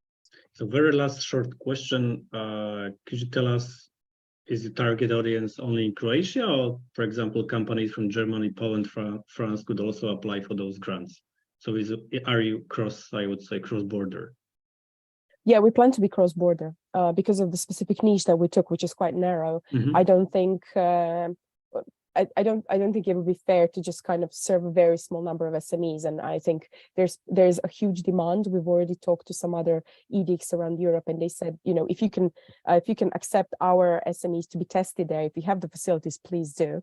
So we plan to target them as well. Yes, this I think is also the right path, because no solution can be done for only Croatian healthcare sector. That's completely pointless. If you want to have a sustainable product that can be scaled up, you need to be able to sell at least across European markets. I think there is a huge initiative of AI associations across Europe to kind of map the landscapes in different countries. So to kind of facilitate, you know, this country has a specific edict that has expertise for this and that, but then all sorts of SMEs emerging around Europe, you know, through this network of AI associations can actually point and say, yeah, but you know, you want to probably go there if you cannot fulfill all the necessary testing in your local area. Okay, thank you. Andreas, I mean, you are representing the appliedAI initiative. You have a nice anniversary. You run this initiative for 5 years. You were doing this, as I understand, but please correct me, mostly with private sector, so not without so much public funding, I guess. And so what is your experience in terms of, you know, educating entrepreneurs, finding the right use cases? How you work? Could you elaborate on appliedAI? What is appliedAI and how you work on a daily basis? So, you know, the audience could learn about your initiative and learn about your best practices. Yeah, so yes, you're right. We started 5 years ago. We had one goal at that point in time, and that was, how can we stay competitive in Europe in the application of AI? So I would say it was the conceptual basic model of the European Digital Innovation Hubs. We actually were one of the Digital Innovation Hub AIs, and the initial ones, like the ones before. And so what we do is more or less everything that is needed for organizations to what we call increase their AI maturity. Because it's not helped if we have many organizations that have prototypes in AI. It's about creating value with that technology. It's about being competitive on a global level. It's we have so many world market leaders, so it's smaller companies with very exceptional products, and they need to be state of the art in the future with AI. It's not only about to kind of use whatever API to a system that everyone else does, but it's a little bit more, it's about how can we maintain it. That's what we did within the last 5 years. We're now 70 people. we actually, a bit surprisingly, were not selected as AIH in that second batch now. To see maybe we had some methodological issues in our proposal, but we hope to become one also to kind of work there. But you're right, we do that mainly with the organizations together because the organizations also have that need of staying competitive. And what we said is we all share that issue. So why not collaborate? Why not do that together? And why not share the work within all of us and coordinate it a little bit better? So what we did for very small companies, that with the help of a ministry, here the digital ministry in Bavaria, we created a program that's called AI Transfer Plus, which is, I would say, a more programmatic approach to supporting organizations than in the EDIH currently. It's a 9-month program where an organization that wants to be educated and really implement AI in their organizations gets upskilling, several months of upskilling of their employees. We define with them the core value that AI can create within their company, plus the implementation of a specific use case and the connection to the startup. So it's a very pragmatic approach to exactly what we now discussed, to the question of how to upskill our SMEs in that field. Besides that, we do that also on type of levels on demand if there's need for upskilling or for training or implementation in one or the other field. But I think what we learned in the past 2-3 years is if we talk about using an AI technology, for example, from startups, it's perfect to have that matching, to have that knowledge transfer, to have that exchange and a little bit of upskilling. If it's about the core competence of these companies and how to really implement AI in their own organizations, there's quite a substantial effort needed because they typically don't even have one single person as an expert. They have people that are interested in that technology, but it's a massive upskilling effort. And we found that this program, this 9-month program, to really systematically advancing them in AI is actually quite a good approach to it. So let me ask you very briefly, is it like with startups, you have like a budget of companies, so you have a calls, or it's like floating? I mean, everyone could join the same in different time, I would say. So is it maybe the upskilling is, based on e-learning courses, or is it classes on your premise? How you run it? Yeah. So when we talk about SMEs, we talk about established companies, so no startups. Startups, I mean, the main organization behind us is Unternehmertum, one of the largest innovation and entrepreneurship centers in Europe. So we have plenty of startups here. We have plenty of startup programs. And appliedAI is for them more or less a sparring partner on the expertise, on the content, but there are existing startup programs. So they are doing quite well. It's a program designed for existing organizations for a couple of decades. And they need to kind of modernize themselves. They need to understand how AI can be implemented in their businesses, in their business models, in their operations. And so far, how we do it, it's batch-wise system. So you can apply, and then it starts at one day with a set of companies. It's also kind of a hub and spoke model. So it's not only us, but we help other centers, like other EDIHs to run these types of programs. So we are more or less ones that maintain for example, the education or the training plan, but it's run locally in the different regions, because ultimately the company needs to get talents from their regions. It's not highly unlikely that a person from Munich goes to somewhere in the countryside to work for a small company there, but it needs to be someone from the countryside that works and gets upskilled. So it's always that collaborative model. But then it's hybrid. So some things are on site, some are virtual, some are virtual but digital, so like remote and learning. So it's a set of different activities. But the nice thing is, if you're peers of companies that have the same challenges, they support each other. They build really a community, and kind of grow together.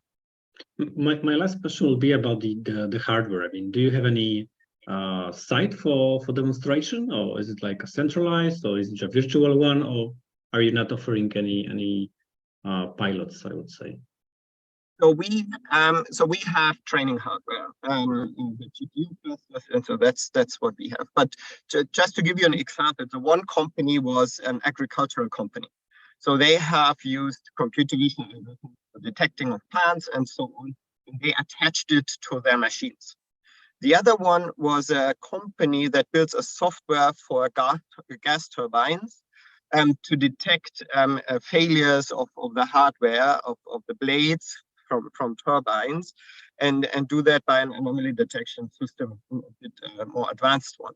Others built waste bins, and they built intelligent waste bins to detect the level of waste and make predictions, automate the kind of the plans of where they pick up the waste. So it's hard to have one lab infrastructure for the diversity of applications. They typically do it on their side. What we do is what I would say a virtual infrastructure. So we built the MLOps infrastructure so that they can fast develop the prototypes, that they can do that in the future in accordance to the AI Act with all the trustworthy requirements and so on. So we built what we call virtual infrastructures, so they can be faster in their implementation. They typically do that then on site because it's so much related to their own products.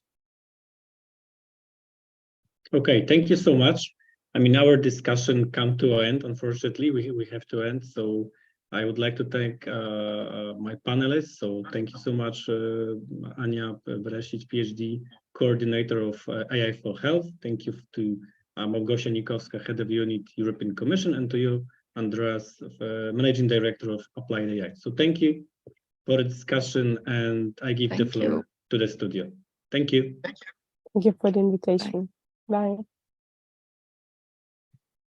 Thank you, Piotr, for moderating this panel session. We will continue the forum with a video statement of Aida, Kamišalić, Latifić, the State Secretary of Slovenia for Digital Transformation. Distinguished guests, ladies and gentlemen, it is my honor and great pleasure to be with you at this very important event dedicated to artificial intelligence, which is a key area in Slovenia when it comes to digital transformation. We have more than 40 years of research experience and more than 30 years of higher education experience in the field of AI. We have a broad knowledge and understanding of this technology, but we lack the uptake and diffusion in the society at large. Last year, the International Research Center for Artificial Intelligence under the auspices of UNESCO was established in Ljubljana. The center aims to build competencies and capacities in AI worldwide with focus on the Sustainable Development Goals. The activities are in line with the UNESCO recommendation on the ethics of artificial intelligence. We recognize the need for ethical AI since it is our goal to introduce high-quality, transparent, ethical, and trustworthy AI that focuses on people and works for their good. This approach is in line with the European Union and the OECD. Slovenia prepared a national program for AI in line with the consolidated priorities of our European partner countries. Our program follows the concept of innovation lifecycle and intends to push knowledge transfer and awareness from research to uptake and use of AI. It focuses on the deployment of AI in 6 priority areas: health, Industry 4.0, public administration, language technologies, sustainable food production, environment, and spatial planning. At the same time, we intend to build an interdisciplinary ecosystem of stakeholders with an expertise in legal, economic, ethical, gender, and security aspects. The program supports competence building at all levels. To sustain AI throughout the innovation lifecycle, we need to strengthen formal and informal education, knowledge sharing, and exchange of best practices that allow to understand positive and negative impacts of AI. Our national program covers 3 dimensions of capacity building: providing knowledge that is needed for the research and development of AI, providing knowledge that is needed to use AI at the workplace, providing understanding and awareness of AI services and products for everyone, including lifelong learning. We paid particular attention to providing all members of society, including vulnerable groups, with the digital competencies. Slovenia also supports the preparation of the European Artificial Intelligence Act. The EU adopted a horizontal regulatory approach whereby the obligations placed on providers and users of AI will ensure safety and respect of fundamental rights throughout the AI value chain. Slovenia is active in the legislative process and believes the following is crucial: to clearly define AI systems subject to regulation, particularly at the technical level; to adopt an approach that doesn't regulate the technology, but its use, based on risk assessment, which is flexible enough to adapt to the fast development of AI; to clearly define the scope of the regulation and the criteria for special segments of AI, such as the high-risk AI systems; to allow for innovation to show the capabilities of AI and understand its positive and negative impacts. The effective implementation of regulatory sandboxes foreseen in the AI Act will help companies innovate and regulators gather new insights in AI. AI is a moving target, and we need to focus on technology development in the context of dynamic ecosystem, on addressing innovation, education, workplace transformation, and trust. An ecosystem where all views can be expressed and discussed is conducive to trust and acceptance of AI, which are essential requirements for the uptake of this technology. The AI Forum, which provides an opportunity to exchange views and share experiences on AI in the European Union, plays an important part in building such an ecosystem. I trust you will have an insightful panel, and I wish you a successful forum. Thank you. Thank you very much, Ms. Kamišalić Latifić, for joining us here at the European AI Forum. I now have the pleasure to moderate the next panel prepared by our friends in Croatia and Slovenia. It's a panel addressing a very important aspect. It's the panel in AI data and education. And I'm seeing all our panelists are dropping in, and I would like to also see Martina Silov, project manager at CroAI. Hello, Martina, how are you? Greetings from Brussels to Zagreb.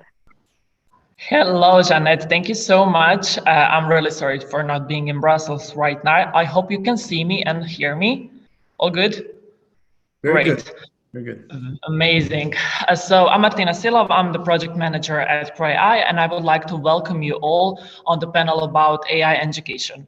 So as the world becomes increasingly digital and technology plays an ever-growing role in our lives, it's not a surprise that AI is starting to have a significant role in the field of education as well. So the traditional model of education, which often relies on memorization and standardizing testing, it's not longer sufficient. So without the faculty, we spend at least 12 years in the school system, learning things that are often outdated and not applicable to our everyday lives. The skills that are most useful to us are often learned outside of the traditional education system through online resources or practical experience. So how can we improve the education system to better prepare students for the challenges of the modern world?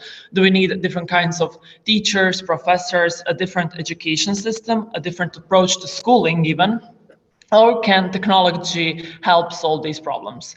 So this is the main question that we will explore during today's panel and on the discussion about AI education. And thanks to my dear panelists, we have 4 different perspectives. Startup perspective, they're really ready to change and adopt the changes quickly. Then we have university and faculties, and a change can take some time in that universe. And additionally, we will hear from ministry officials about how difficult it is for them to adjust the changes in the education system.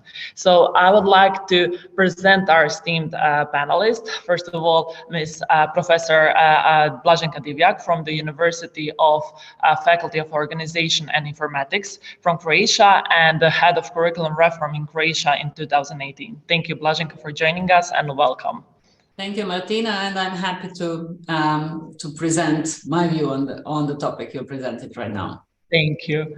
Jorge Davila-Chacon, I hope I pronounced that correctly. Yes. Program manager at Tomorrow University of Applied Science from Germany. Thank you, Jorge, for joining us and welcome. Thank you very much for the invitation, Martina. Thank you. And Mr. Igor Pesek, Head of Digital Education Unit from Ministry of Education, Science and Sport from Slovenia. Welcome, Igor. Hi, and I'm very glad and looking forward for the discussion. And the last one, but not least, Marin Trošelj, the founder and the CEO of edutech startup called STEMI from Croatia. Welcome, Marin. Hi. So Marin, I would like to actually start with you. Like I said at the beginning, we spent 12 years in the actually school system, plus the faculty, almost 20 years. So it's a lot. And we still didn't figure out the best possible way to learn, because we usually learn things that are outdated, we don't need them. The half of the things we actually use on our everyday jobs are learned through some kind of online courses and similar. So what do you think, how can we prepare our next generations or students or our complete educational system to be better? So do we need to change professors, teachers? Do we even need teachers in the school system? Do we need different approach to schooling, or technology can actually help us and solve this problem? Well, that's a very big question, and probably the answer should I should take like few hours, but I'll try to keep short. If we are talking about the teachers, what I usually talk in my lectures is that we need to transform teachers from lecturers into mentors. So the role of a teacher in 21st century is not knowledge transfer; it's rather someone who facilitates, asks questions, doesn't give answers, and so on. We can use technology in much more efficient way for this knowledge transfer process. And teachers should focus much more on developing passion, motivating the students, and so on. What I truly believe that the whole way we do work in classrooms should be re-engineered. And what I mean by that is that the classes should be primarily research-based, project-based. So and that's what we are trying to do as a company.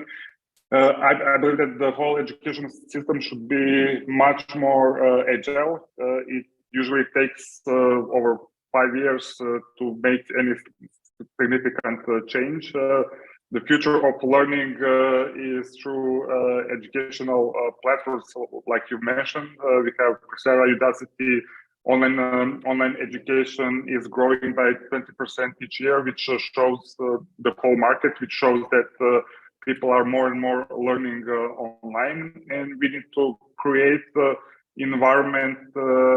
We need to prepare students for these new environments. I often like to say that the world now is digital, and when students come into classrooms, we bring them back into analog space, and then we are surprised, like why they're not motivated, why they're not learning, and so on. And just in a few short sentences, how we approach solving this problem.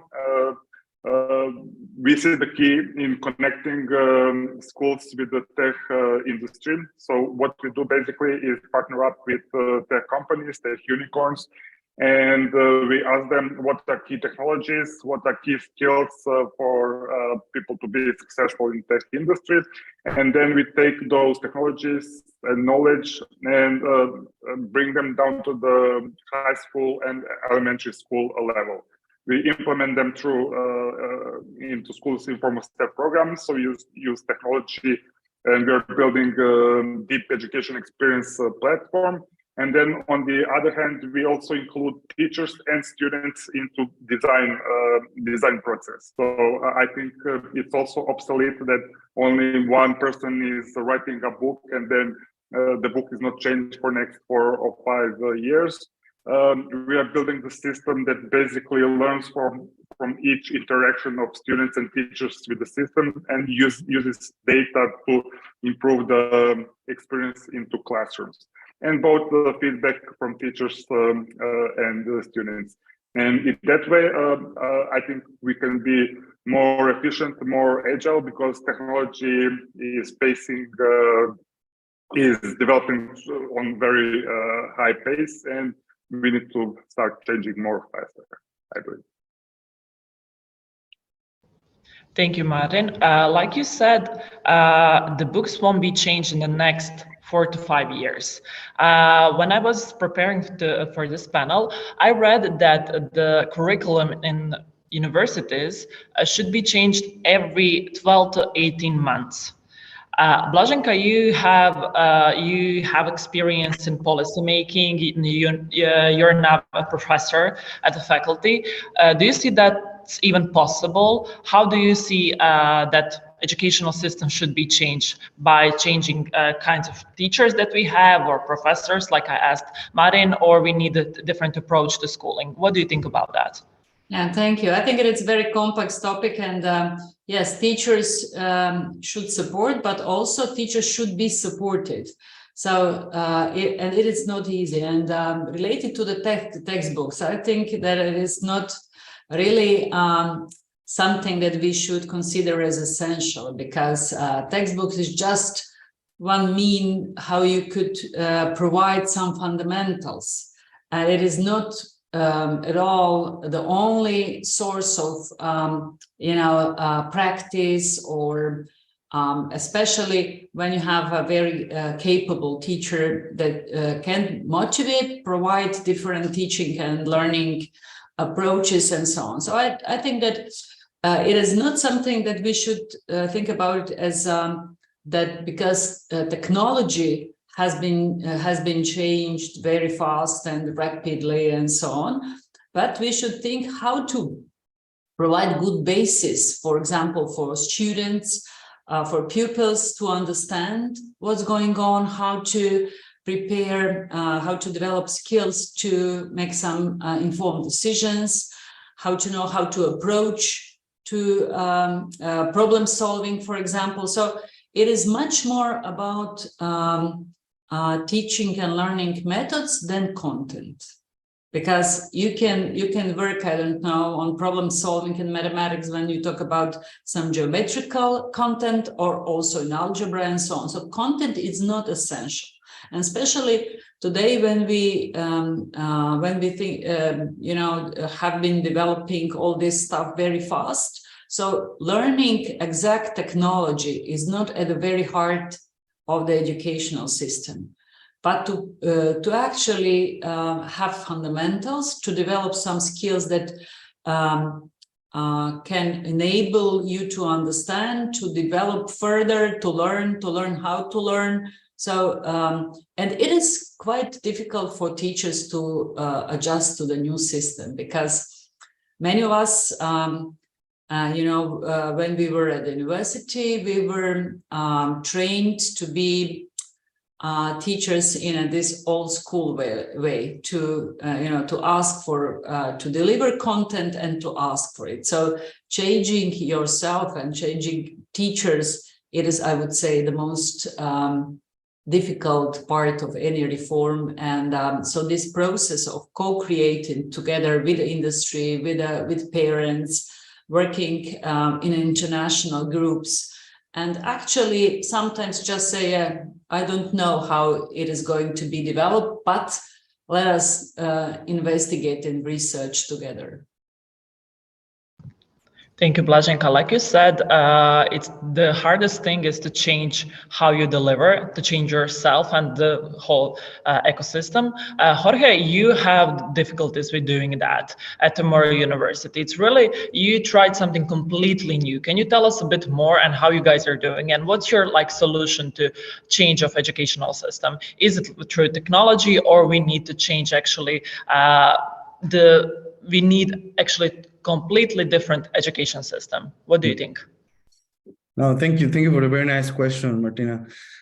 Indeed, the objective here at Tomorrow's University is to offer a fully remote education for students around the world. And of course, this comes with certain challenges. The second pillar in the university focus is that we're going to offer a competency-based education. So as the name says, basically, the idea is to prioritize learning competencies, demonstrating this competence rather than measuring the amount students put sitting in learning something. And for this is where it comes then AI as a potential tool to help us a lot to achieve this. So for example, there is one aspect that we have been researching recently, which is how to help learners to achieve an optimal flow. So to understand what is the right balance of difficulty, so that they are not frustrated, but also they are not bored, and that they really can reach as far as possible on their own. And for this, for example, different technologies could be helpful. One of them, AI, definitely, there is many methods around there. So maybe to make it a little bit more tangible is nothing magical. It's simply like, for example, when you go to an online retailer shop, sometimes you see some suggestions at the bottom that says people purchasing these items, often we're also interested in these other items. So similarly, we could try to understand how to help learners choose the particular learning materials and content that is more suitable for them at every point in this learning path, and in order to optimize their flow. And this comes also in a very nice connection with the points you were discussing a bit before with Marin and Blaženka. So not only books, but it could be all sorts of learning materials, videos, different kind of interactive sessions also with other peers.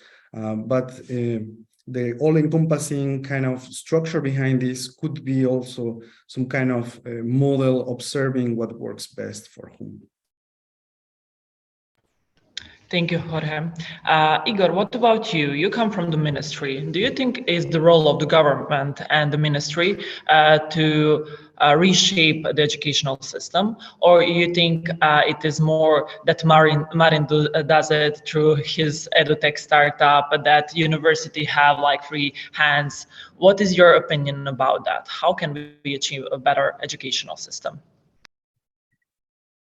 Thank you for the question.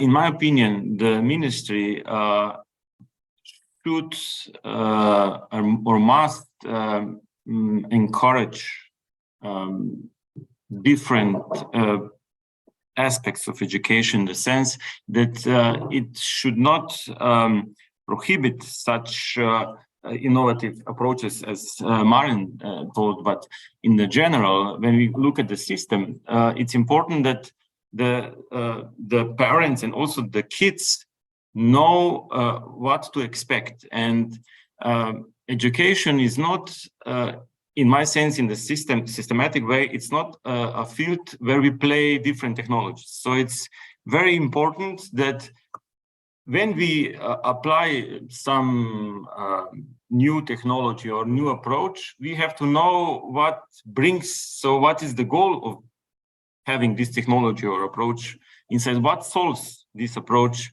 that old ones doesn't solve. So it's very important that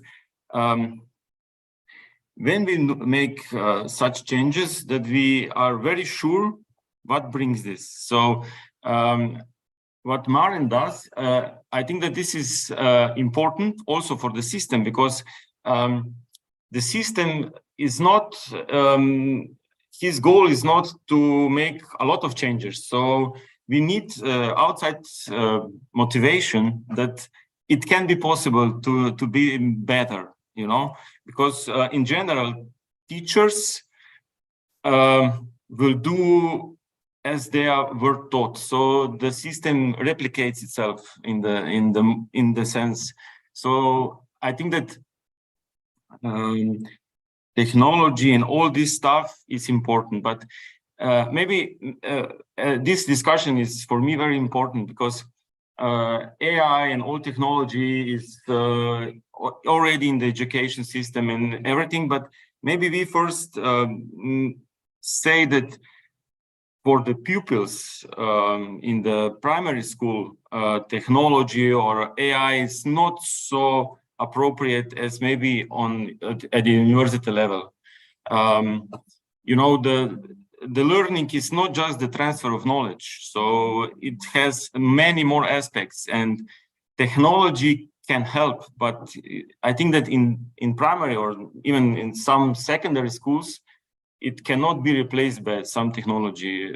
Teachers are very important, and now, as some other panelists already said, we have to have new competencies and so on. I totally agree. But now we have two problems. We have teachers, let's say for collaboration, we have teachers that never collaborated in the real sense. So how could they teach further? How could they teach their pupils? And the other sense is also, at this moment, social emotional learning is very important, and it gets even more important in the future. So this is a competence that is also very hard to teach by the technology. So I think that more we progress on the age of the student, more technology can be adopted or used, but we have to be very careful on all steps of this inclusion.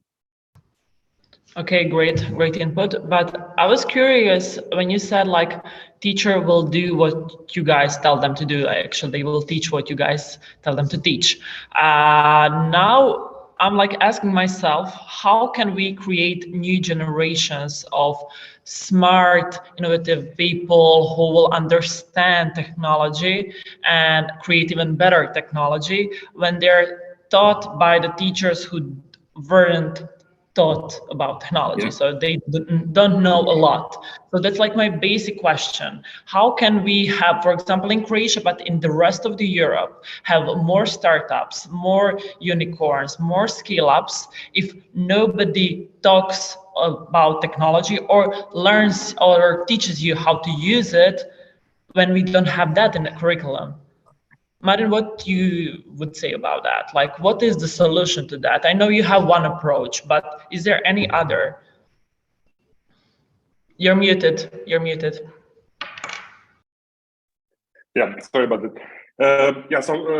Teachers are really the key, and technology will never be able to replace human interactions. And the whole idea is how we help teachers to design new learning environments. What we are doing is the big focus of our company is in creating a community. We call it a tribe, and we use the technology for that community to talk to each other, to help each other, and we give teachers opportunity to, whenever they have a problem, they through our platform they can ask a question, and our educators, our engineers are here to help them out, and even other teachers in the community. So and the key part is that somehow people forget that when we stop going to school, that humans are still able to learn, and we like to tell our teachers it's not your job to be expert in the field what you're teaching, because when we are talking about cutting-edge technologies, teachers usually have fear that they don't know enough about topics. Even kids today know more about some things in coding or whatever, and we tell them that's completely fine. Try to change your mindset and your role. It's not your job to teach them, because I believe that teachers are not actually teaching students, or learning is internal process that's happening in every person. It's like you say that a gardener grows the plant. The growing is internal aspect of the plant. What the gardener can do is create an environment where growing is happening. And the same philosophy I apply with teachers. So we tell them it's not your job to teach kids. Your job is to create passionate people that will go home, learn about topics, and really go dive deep into. And the whole idea is how to create that environment. We can use technology to help us out. We need to be supportive to each other. The industry needs, they're really great experts in the industry. What we usually do is connect people from the industry with the teachers and students. And when students are building their projects, they can have online mentoring sessions with people from the industry who help them out with their projects. And one of my favorite educators, he likes to say that we need to apply a grandmother principle when we approach teaching. When I was a kid, when I was going to teach my grandmother how to use a remote to change something on a television, and she would approach me and say, "Wow, how did you do that? Can you teach me something else?" And I went there and I learned new thing, and I showed it. And that's what I believe that teachers should be doing, not giving answer, just working on developing passion, collaborating with people from the industry, with people from different kind of organizations. Just to give you an example, we started teaching kids about AI, and the goal was to build the chatbots that solve some specific problem in their local community. And we piloted last year. We started connecting schools with NGO organizations, and we started connecting students from different schools who were together working on a project. And you had a school from two schools from two different cities in Croatia collaborating together and building AI chatbot project for one NGO in Zagreb. And the whole idea is, and we have teachers teaching AI in the classroom who have zero knowledge about AI, they have zero knowledge about coding, but they said, hey, I was having fun learning about coding with my students. So I believe that the key is really about changing the mindset, but for them to be able to change the mindset, they need to have help for that. And our job is to be there for them 24/7. Whenever they have a problem, we try to help them out in a matter of minutes, and then things get easier. Great, Martin, thank you. It seemed like some of you had something to add but maybe I'm wrong, sorry. But what you guys think, the rest of Igor, Jorge, Blaženka, is it, okay, Marin has a nice approach, but do you think that it's almost impossible for professors to learn, actually to teach about technology when they have never been taught in their high school systems, in their universities and so on? Do you think that's the main obstacle in the future? Blaženka, feel free. Yeah, I think that we are here actually trying to discuss two things that are, let's say, correlated, but not the same. The first is use of AI in education, how we can use AI or technology in education to motivate students to overcome some obstacles like schooling during pandemic and so on.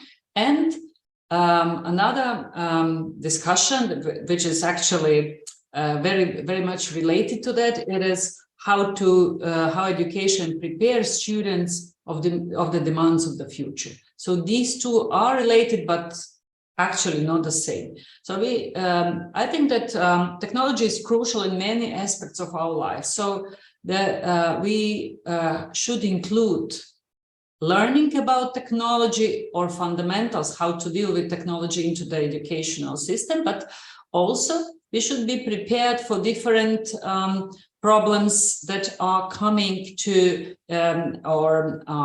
like pandemic that was very much endangered education. So I think that these are two different stuff. For example, when we talk about using AI and technology in general education, we should really think what Igor said. What is the goal? Why we are using that? To motivate students, fine.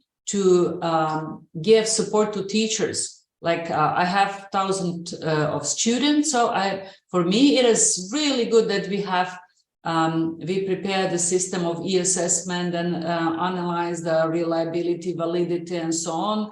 All sorts of stuff that it is quite easy if you use technology, and it is very difficult, demanding, and demand a lot of work and manpower and women power as well to deal with that. That's the first. But in the second, when I think about AI and how we are going to prepare our students, pupils, students to actually live in the world that it is really based on technological solutions all around, then there are, again, two aspects. First, to understand the basics, for example, how deep learning is actually operating, and also where are the risks and concerns. For example, for my students, it's really important to know how neural networks are going to provide some answers, why we need some strong mathematics in that sense, like, I don't know, gradient, negative gradient or something like that. Probably for student that is not IT students is different. But all of them should understand also some ethical issues, like if you have biased algorithm, if you have biased data, what sort of, let's say, basis for solution, or what sorts of answers we get. So these are much more complex than just technology. And for me, it is much easier just to talk about, you know, some mathematics behind it, or some technology behind it. But what is really what I'm concerned with is these ethical issues that we should ask ourselves. For example, when we are providing some answers based on some previous data, and the data are, let's say, biased in some way, gender issue, or some components are missing and so on, and we actually provide a system based on that. We should also explain that and discuss it actually with our students, and try to provide a way how we can deal with that. So it's not just a bright side, but also that we should be responsible. So I'm really happy because of these ethics guidelines for trustworthy AI provided by the European Commission. Of course, it's not perfect, but as a kind of a kind of a reference you should look at, and you can ask questions around it. So AI and technology is not something to be avoided, but we should responsibly use it, because it makes our life easier. It brings a lot of opportunities. For example, we developed a learning design tool for university teachers and teachers in general to use it. It's free online, it's collaborative, so it's fine. But then we should also be aware that there are some limitations and recommendations how to deal with that. Great. I think ethical issues will definitely be a huge topic to discuss. Igor, I saw you unmuted, so I assume that you have something to add. I will tackle the teachers problem that you mentioned earlier. In Europe, or I would say also worldwide, we have a problem of lack of teachers. We don't have enough teachers. We are not in the position that we will say, let's change all the teachers in the sense, fire them and we will take a new ones, and new ones will have this all technological knowledge and they will. So this is not an option. So what is the solution actually? I think that upskilling and helping teachers to understand, and so as Marin earlier said, lifelong learning. So many teachers are not accepting this fact that in now this technological world, lifelong learning is not a choice option, but a must. So I think that teachers are very important. So we need to help them, not to say they are not doing stuff. So, and I will say, like Blaženka said earlier, we need to help teachers, so the technology also helps them that they don't do sometimes also bizarre stuff when they are teaching. So let them focus on the teaching. And now about the maybe also this technology stuff. So when we want to bring technology in the real sense, so not just like, okay, here is the technology, we will use it. They have to understand it, as also Blaženka earlier said. So it's not, especially artificial intelligence, it's not black box. So they know what is input, what is output, how this happens, what happens in this black box. Then they don't need to be mathematicians to understand, or computer scientists to understand all the algorithms, but they have to have this basic knowledge of what happens. And if they don't do it, or they don't understand it, then we have a problem in the long run, because we will have like teachers that in one sense will believe everything that artificial intelligence will bring or say. So this is not a good choice. And secondly, they will disregard everything. So we have to have the middle path. So we have to encourage teachers and also, as I said, help them in this modern world. So it's, I think that this is crucial. And also we have to somehow bring respect that teachers are very important. I think that COVID showed this, especially for parents when they had children few months home and teaching also, you know, so we have no chance to also make this change. Thank you, Igor. But you mentioned lifelong learning. I think that students after finishing this educational system are not aware that life is changing that fast and that you have to continue to learn every day. Jorge, you're doing a lot regarding that topic. How do more universities solving that problem? How you face it? Well, that's a very good question as well. I mean, maybe firstly, I would like to say that it is wonderful to see that there is a very nice consensus among all of us in the point that before using AI, it's definitely necessary to understand when it's actually necessary to use it. And once we define in which cases it makes actually sense to use it, that is then important to understand how to use it effectively, safely, and responsibly. But then now coming to this topic of how to provide this education by upscaling the current workforce on the educational side, and even going a bit further. In addition to all this upscaling, it is also possible to think in some groups of learners, not all, but potentially mostly on higher education levels.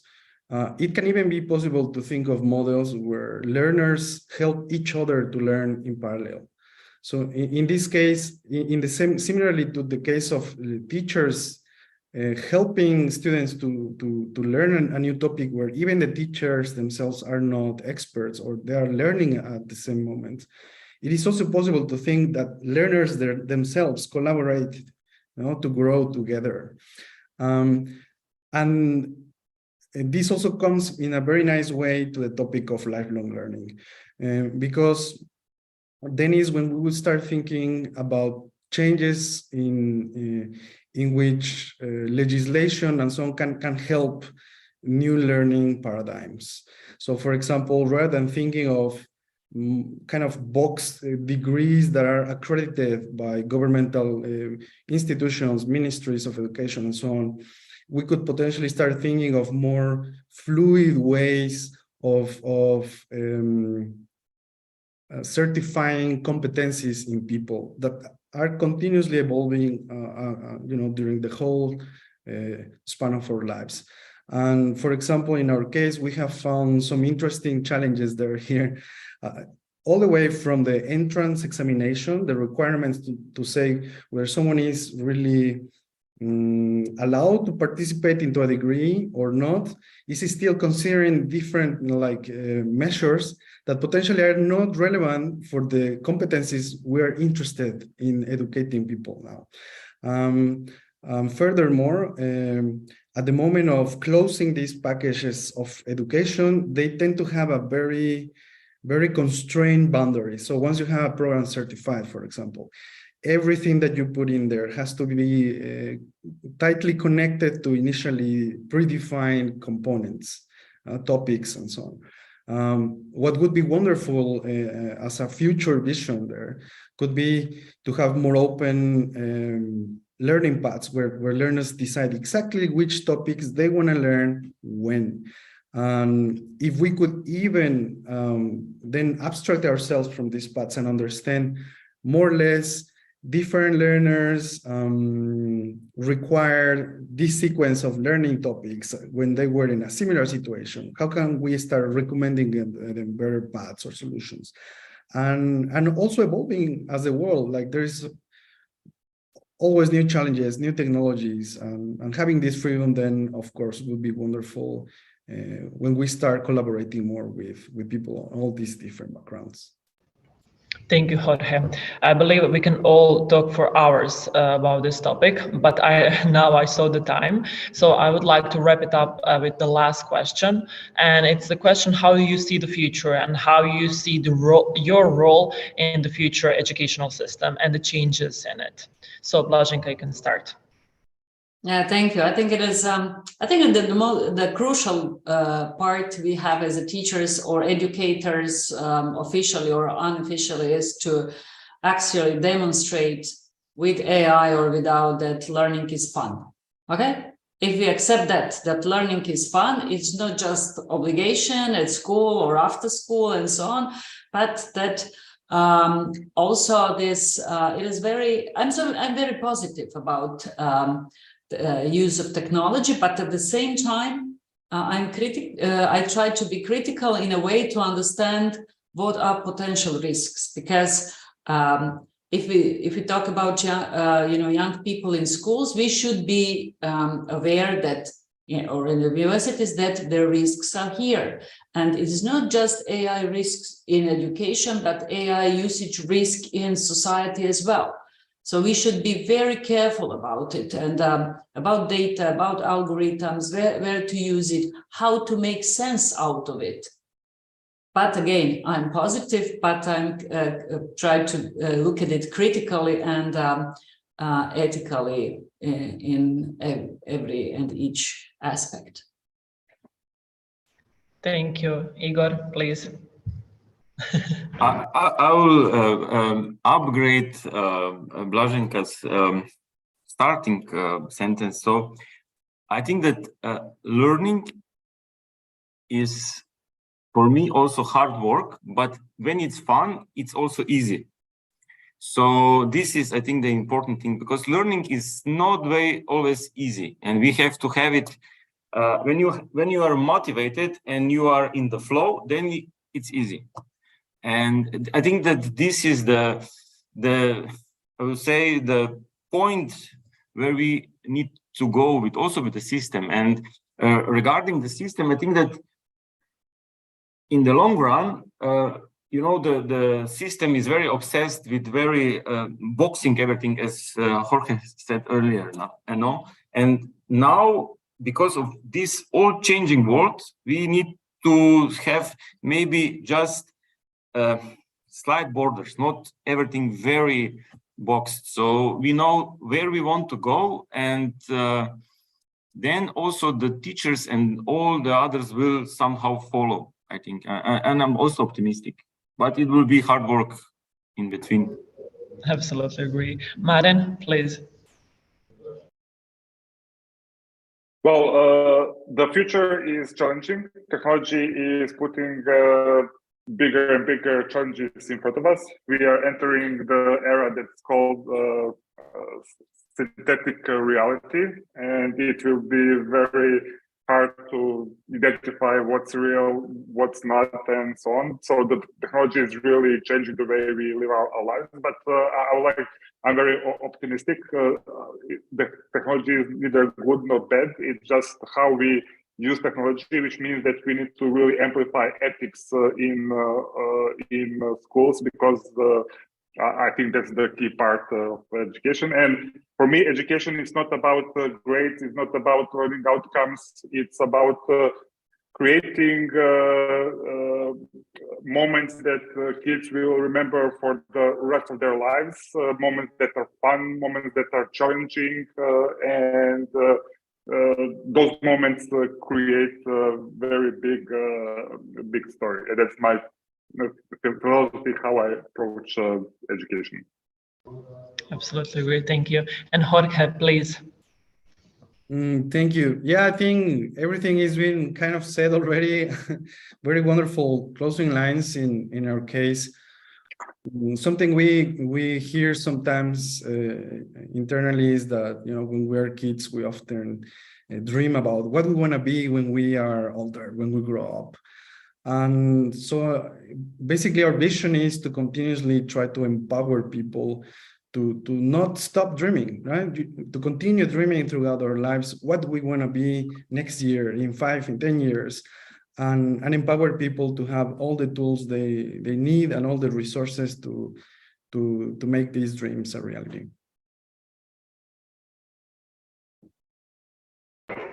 Great, thank you so much. It's been a real pleasure to host you here. Thank you for joining the 6th edition of EU AI Forum. And now I will leave it to Jeanette. Jeanette, can you hear me? Yes, perfect.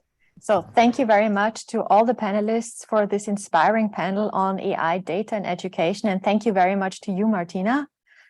It was a pleasure to have you here. I now have the great honor of moderating another video statement we have received from Blagoves Kirillov, Deputy Minister of the Ministry of Electronic Government of Bulgaria. I'm extremely honored to be, albeit remotely, part of the wonderful initiative of the European AI Forum. In today's challenging days, the European family is once again showing its unity, but it is of the utmost importance that we are also ready for the challenges that will be presented to us tomorrow. And the future in the form of artificial intelligence is already here. It's in the educational and the health system, our social life, and the field of transport infrastructure. The examples are many, and surely their number will continue to grow. And with that come challenges. We face them every day. Challenges to our security, protecting our data, protecting our identity, protecting users both online and offline, and more. Therefore, it is critical to understand that there is no magic stick to find a solution to those challenges mentioned previously. And this necessitates refinement of legislation and international cooperation. This is demonstrated by the achievement of a political agreement between the European Parliament and the European Council, which refers to the NIS2 directive. Due to the ever-increasing cyber threats and cyber challenges, the sector exposed to the NIS2 directive will now cover medium and large companies of critical importance to the economy and society. For example, electronic communications, waste management, digital services, postal and courier services, as well as public administration, both on a local and national level. The extended scope of the rules will effectively push more and more entities and sectors to take measures to reduce the cybersecurity risks, and this will help to improve the state of cybersecurity in the EU in the medium and long term. Improved reporting will also be introduced, as well as exchange of information and cooperation in the field of crisis management in cyberspace at the national and EU level. I'm recording this speech at the OECD Digital Economy Ministerial Meeting, where participants explore the policies that enable AI technologies, policies and practices from the OECD's work on artificial intelligence to enable new technological frontiers. And this brings me to the beginning of my speech. We'll be prepared for the future when we work together, and the challenges of cyberspace will be just another step that the European family will climb together. Thank you. Thank you very much. We've covered a lot of ground this morning, from Brussels to Ukraine to Sweden, from regulation to innovation. And now I think we will all need a little bit of time to reflect and digest all the learning and input we had today. So it's my pleasure now to send you to the lunch break and not stand longer between you and this small break. And we will reconvene with the European AI Forum with the 6th edition of our winter edition at 2 p.m. So see you again in a few hours at 2 p.m. And welcome back to the 6th edition of the European AI Forum. We are very glad that you're still with us. We really appreciate you all being there. And also a big thank to all our discussion partners from Ukraine, Sweden. A big shout out to Martina Silov from CroAI and to Piotr from Digital Poland for their really engaging panels that they have. Also our friends Till and from appliedAI that who gave us the overview over the pan-European survey that we did. And also, of course, to Philipp who did a very intense deep dive, the deepest dive I already had about the EU liability law. And so we start now to our second phase of the 6th edition of the European AI Forum, and it will kick off by our Austrian friends, and to that I give to you, Jeanette. Thank you, Daniel, and also a warm welcome from my side, and nice that you tuned in again. So in the morning, we covered regulation, innovation, and education, and now we're moving on to the economics of AI. And therefore, we have a very high esteemed panel waiting in the room, moderated by Monica Köppl-Turyna. Monica, are you already in the room? Can you hear us? Yes, I can hear you. Thank you. Thank you for having me. So this panel will be about economic effects of AI, which are profound. And the idea of the panel would be to combine academic research with people from practice and from the policy making. So we will have two speakers from the academic research, Professor Jens Südekum, who will give us a pre-recorded statement. He was unfortunately not able to join us live. And Professor Pierre-Alexandre, who is here in the room and who is one of the most renowned experts on AI, economics of AI at Utrecht University. Then we will have Mr. Werner Stenk, who is a cabinet expert for digitization at the cabinet of Vice President Vestager. And we will have Mr. Misław Walenica, who is from the practitioner side of AI, an expert on AI with a lot of experience, CEO of Mindsmiths, which is a Croatian startup. So I would start by having us listen to this short 10-minute pre-recorded statement by Jens Südekum, who did some research on economic effects and in particular labor market effects of automation, and he will give us an overview of his research, which will be a nice intro to our discussion later on economic effects. So please give us the pre-recorded statement by Jens. So welcome everyone. This is Jens Südekum from Düsseldorf University. I welcome all the participants at the European AI Forum, and I'm very sorry that I cannot join this exciting conference today. Unfortunately, I have other meetings happening just right now, but I'm glad that I have the possibility to deliver a short address to you and just a few remarks on the labor market effects of AI, maybe to get the panel discussion started. And as you probably know, in recent years, there has been lots and lots of research on the labor market effects of new technologies, basically following that story that as we move along with new technologies being developed and applied in business, that eventually human labor becomes increasingly superfluous and is substituted until eventually, essentially, no human work, no human labor is needed anymore, because essentially everything will be done by technology. And of course, this story, this big story that dates back centuries, actually the first time that I came across the story and the earliest reference to the story, essentially arguing that new technologies will cause mass unemployment, actually dates back to Aristotle in the 3rd century BC. Well, it hasn't really been true.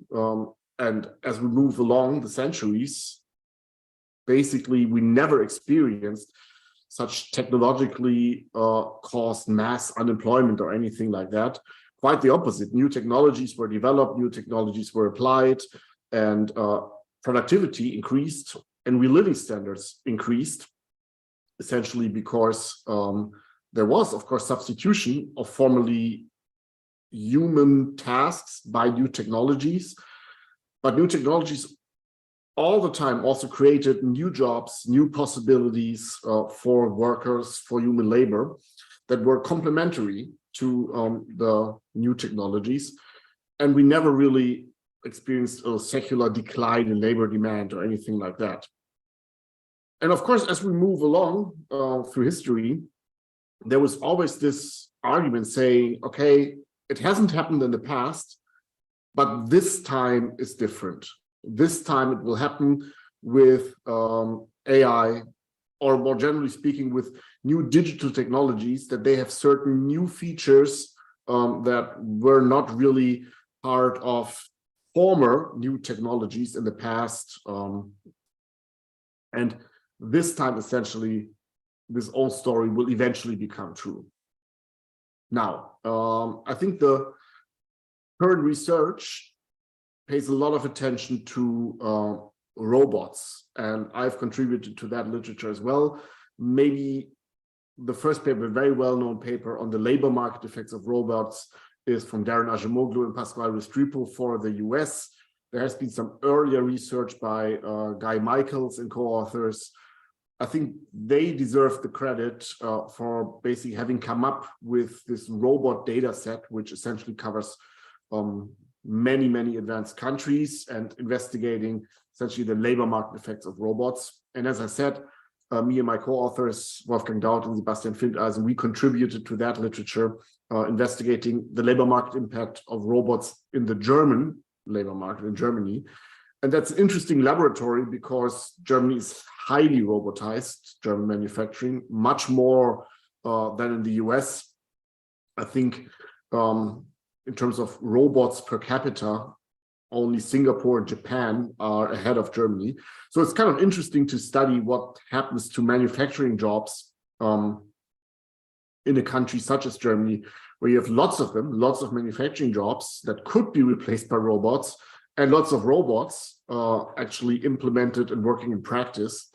And well, again, we did not really find a decrease in labor demand, an overall decrease in labor demand from increasing robotization. We did find substitution of human tasks in manual production, but at the same time, the creation of new jobs, new possibilities within manufacturing and outside manufacturing that were essentially offsetting the job losses so that the aggregate effect was close to zero.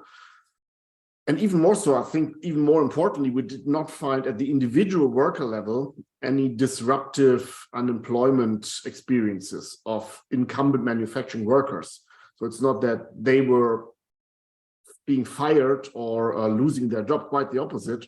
What we did find that within German manufacturing, those workers being exposed to robots and essentially losing their former occupations or tasks, that they were actually kept at the firm, at the workplace, and there was a lot of retraining, reskilling, actually upskilling, and workers moving to entirely different tasks, entirely different jobs, typically better and better paid jobs, so that ultimately they ended up earning more in more robotized environments and workplaces. So it's quite a good story. Actually, the overall flavor is maybe even better than what Ajemoglu found for the US. And currently there's lots of research looking at robots in different countries. I've seen papers on China, on France, you name any country, there's probably a paper out there or currently under construction investigating the labor market effects of robots. Now, you are not a robot conference, but the European AI conference. And you may ask, so why is everybody so obsessed with robots, right? I mean, robots have been around for more than 20 years. They are not really a cutting-edge technology anymore, right? They're widely applied in practice. So why is everybody worrying about robots? And when you hear these stories that new technologies take over jobs and make people unemployed, very often that story is framed in terms of robots. So the robots are coming and the robots will all make us unemployed and so forth. Now, I think the reason why we're kind of obsessed with robots is probably because they are the most recent technology for which you already have data and a sufficient time period of observation to actually empirically investigate the labor market effects of that particular technology. And that's why everybody's working on it. Now, when it comes to AI, which I think of as really a cutting edge technology or other very recent developments, say Industry 4.0, Internet of Things, so these type of things, right?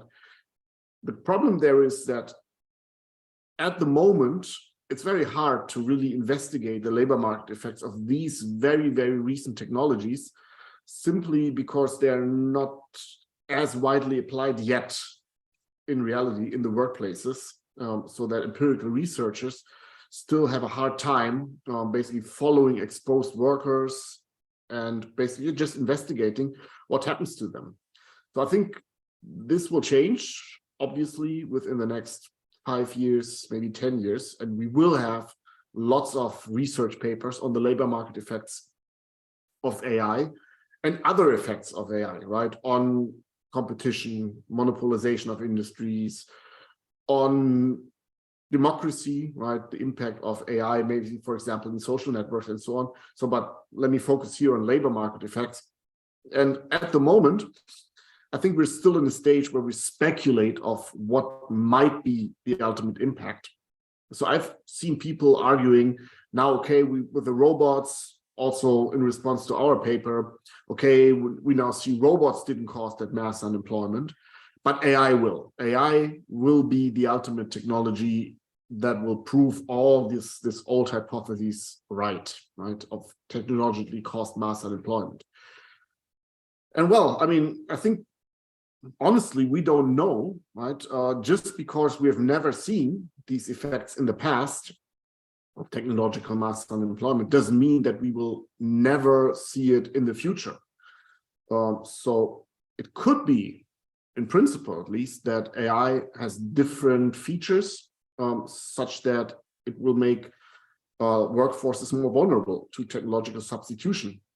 And at the moment, we have to be agnostic. We don't know yet, and we will have to observe what will be the impact in the next 5, 10, 20 years to come to more definite conclusions. So last thing I want to say is, I think AI is a very fascinating subject of study, because if you compare it to the robot example, it's possible that AI just is a much more profound change in the way we work, in the way we collaborate at the workplace. So it could be that AI is a much more profound and substantial technology than the robots have ever been. And also the type of industries that will eventually apply AI and where workers will get exposed to AI are very different. So if you think of the robots, we are talking about manufacturing industries, right? So automotive industry, for example, lots of robots. And you know all these images where formerly you have seen workers essentially producing cars, and now everything is done by robots. But this is manufacturing, right? And manufacturing tends to be very well organized, also in terms of works councils, labor unions representing the interests of workers. So what we've seen in Germany, that firms essentially hung on to their employees and retrained them, reskilled them, moved them to other occupations and better jobs. Probably that would not have happened without essentially the influence of works councils and unions. And probably, I mean, this has basically turned out to be quite a success story. Now, if you think of AI, and if you think of the industries getting exposed to AI, these are different industries, lots of them in the service sector, banking, insurance, for example, but also different types of industries where essentially routine tasks, so not necessarily manual routine tasks, but cognitive routine tasks. So like the work of secretaries, for example, or the work of accountants, that gets substituted by technology. It's conceivable that those workers that have a lower degree of representation will have a harder time negotiating, bargaining with their firms, how to design possible way outs, right? How to retrain those workers and keep them at their workplaces, right? So then we may enter a scenario where lots of jobs are actually lost, and we can just hope that enough entirely new jobs are being created at different workplaces, and that the transition of those workers from the old to the new workplaces, that this really works smoothly, right? So it's a possibility that we will have in the labor market much more mismatch, right? So a coexistence of job losses and shortage of labor at the same time, just in different segments of the labor market, where it's essential to invest in schooling and retraining to ensure that those workers actually can flow to the segment of the labor market where they're most needed. So I think these are very, very exciting topics for research, not only for research, also for policy, right? At the moment, there's a very, very active policy discussion already going on right now, how to design labor market institutions to prepare for the upcoming change, right? So kind of, we don't really know exactly how the new scenario will look like, but at least we can prepare because we have some plausible scenarios of what might go wrong and where we might encounter problems. So both academically and politically, this is a very, very exciting area of study. So it's really essential that conferences such as this one are happening so that academics can exchange ideas and get in touch also with policymakers to discuss how to properly design labor market institutions to prepare for this new world, right? And so I think your conference makes a big contribution to this important area. So I wish you all the best. I wish you a exciting panel discussion. I regret very much that I cannot be with you today, but I'm positive that there will be other occasions in the future. I wish you all the best, and I say bye-bye from Düsseldorf. Thank you, Jens. I think Jens was making 2 points, which I want to follow up on in the discussion. So the first point is that question, which I'll address to all of you.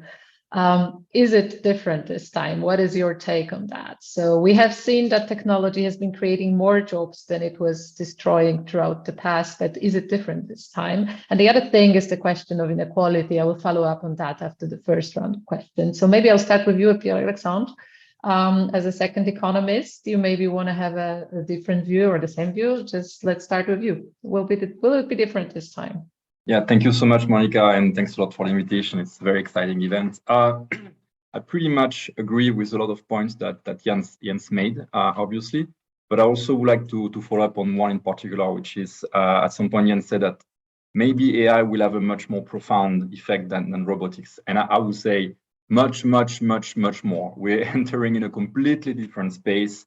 The impact across industries, we could talk about hundreds of very specific use cases across literally all industries, impacting all jobs. So overall, we are not talking about the same thing. I think extrapolating from robotics or early days of agricultural mechanization, if we want to go really back in time, might be a little bit misleading because of the scope of the impact, first of all, and something really important, the speed of the impact. Like these changes are happening really fast. Like already in the chat, we're talking about ChatGPT, and we see that how this kind of release can shake the tech community. And this kind of release happen really fast. So I'm actually teaching classes on AI, and I have to update the slides almost every week because things change really quickly. So that I think is really important. Now, in terms of the more specific question that you asked, meaning like, is this time going to be different? I think it's just going to be faster and stronger in terms of impact. Meaning, let's not forget that every time we have this kind of technological change, we become more productive. Let's be very clear with that. Essentially, we create more wealth. So we tend to shape the news of AI in a very negative way, many times. But let's not forget that essentially our wealth, the pie will get bigger. Then there is a question of inequality, which is massive, and I believe we will address, you mentioned that already, but we'll address it a little bit later, which is really important. But first of all, it's going to make the pie bigger, and we're going to be more productive. Now, in terms of changing the nature of jobs and wondering whether it's going to add more job than it creates, I think the jury is still out. Let's be all, very clear, and let's prepare for the worst. Just in case, whenever you have some kind of uncertainty, and that's kind of the heuristic of complex system research, whenever you cannot predict whether it's going to rain or not, just carry an umbrella, just in case, right? So I think it's really important, to really prepare for this eventuality. But also, let's not forget that we have to think in terms of tasks and not in terms of occupations. Like we cannot confuse that. Tasks and occupations are very different. And right now, what's happening with the use of AI in the real job world, it's automating a lot of tasks. So essentially, and I'm going to stop here, and I'm happy to follow up if you want, but I'm not sure how you want to share time also with many different topics. But I really want to focus on that. Right now, we have narrow AI. We're very far from this general AI that will actually replace a person. We're not there. We're in like narrow AI. So there are some specific tasks that we can essentially train an AI to do better than humans, but task again, right? So a job is a collection of tasks. And essentially the way I see it is the best analogy for me to think about it is that the current AI we have right now does not allow to replace thinking. If anything, these are very fast and accurate prediction machines, but there is no intelligence in the really original sense of intelligence, which is intelligere in Latin, which means essentially understand. The best AI in the world does not understand. It associates, and you have to train, and you get like input-output kind of answers, but you don't understand. So this is not in the realm of like thinking. So the best way to think about AI is having a deployment of a lot of assistants. So when I do coding now, coding is a lot of thinking before you actually code. And the AI allows you to find answers and basically, go into like some specific details, but it's basically an assistant. So that's the way I would like to think about it. Yeah, I think I mean the papers I read on that, they all specify the fact that it's not about occupations, about tasks. Let's maybe follow up on that. But I want to ask Ben, I think, because there was kind of a bolt in the direction of the policymakers. So are we preparing for the wars? What are we doing? What should we be doing? Or do you share those fears? Is the European Commission, what is our plan, given the fact that we don't even yet have any empirical evidence because of the pace of the changes, and yet we have to prepare for profound changes? So what is your take on that? First of all, well, hello everybody. Second of all, I wouldn't start with the fear, but I would certainly agree with the magnitude of the issue at stake. Yeah, is it different this time? I would agree with Pierre-Alex that this AI is bigger than robotics, and I would go beyond Pierre-Alex in saying that the digital transformation goes beyond AI, and this is what we are addressing politically, if you want, at the European level. And that my boss, Executive Vice President Vestager, her job is to make Europe fit for the digital age. And that pretty much sums it up. Yeah, I mean, it's happening, whether we like it or not, it's happening. The digital transformation is here. It affects profoundly everything we do in society and economy, everywhere. So in that sense, we just have to make sure that we manage this transformation to the best of our interests, if you want. We have to do it in a way that is as, of course, human-centric as possible. That's probably the big mantra of the European approach, right? Digital transformation, yes, let's make the best of it. Let's make sure it serves people rather than people serving technology. We want technology to serve people. Yes, it has to be inclusive. COVID has, of course, shown this, since COVID accelerated everything in terms of transformation, it's also clear that if you are left behind, that's even worse today than it may have been 3 years ago, 3 years back, whether left behind as a company, left behind as a citizen, as a pupil, as a whoever, as a worker. But what we are doing really is trying to make Europe fit for this. We are trying to invest in the technologies in plural, to be sure, since it's happening everywhere on the globe, right? Americans, the Chinese, all the others are very active in this space. If we're just to lean back and say, oh, I'm not sure we like this and there's downsides and so on, the world economy is pushing forward. They're doing that stuff, right? This is where international competitiveness is defined and will be defined in the years to come. The data economy, database technologies and business models and so on. So we need to be there. We invest in technology, but we also invest heavily in skills. So that's obvious, and that's part of the inclusion part. It's part of the human-centric part. Next year, I think, is the year of European Year of Skills, and for a good reason. Everybody, all member states, all heads of state and government have realized that is where we must catch up first and foremost. I could go on forever, but I just probably to put that into the broader political context. Thank you. Mislav, would you like to add something from your experience as a person who works in the practice of developing AI technologies? We were laughing about ChatGPT, also replacing some tasks maybe, although I actually think about this technology being something which I have this parallel maybe with an autopilot, so the development of autopilots did not replace pilots, because as ChatGPT, those systems are eventually susceptible to mistakes, and then there has to be a person who actually has to, be reacting. So that's what we have seen with ChatGPT, and I think this is maybe a nice take. But besides ChatGPT, would you like to add something to the discussion about the tasks and from your perspective? Yeah, of course. So I would say that I always find these panels very depressing, when we start with these questions, because I think 15 years ago it would be okay to say oh, will someone replace us, what the hell, and so on. It sounds to me a lot like if we would 30 years ago discuss, oh, do you think that the internet is just a hype, or it will actually change the world? Will people use it? How it will use it, and so on. And then 20 years ago, we are still debating, oh, is the internet changing the world? How can we actually support people in actually building something on the internet, and so on, and so on. And I think that for us in Europe, we really need to change our mentality and approach to it, because we are most of the time, we're just consumers of this technology. We're just observers. We're looking what's going on. We're constantly discussing how it will affect our lives and so on. And we are not living it. And I think for example, me as an entrepreneur, I'm for the last 18 years professionally in this field of AI and the last 13 years as entrepreneur. For me, first step is build a prototype, test it in Europe or test it in Croatia because that's where I live. The second step is go to US because things there happen really fast. And to me, like when I saw like the name or the title of this panel, it was like the economics of AI. I thought like, oh, we'll finally talk about how we in Europe will actually create big companies, how we'll actually create new products and services, and then we'll start exporting it to the world. And then we open the panel again with the same story. Oh, is this just a hype? Will robots actually replace us? Oh, it won't replace us. And I'm just like, it really like makes me like really depressed.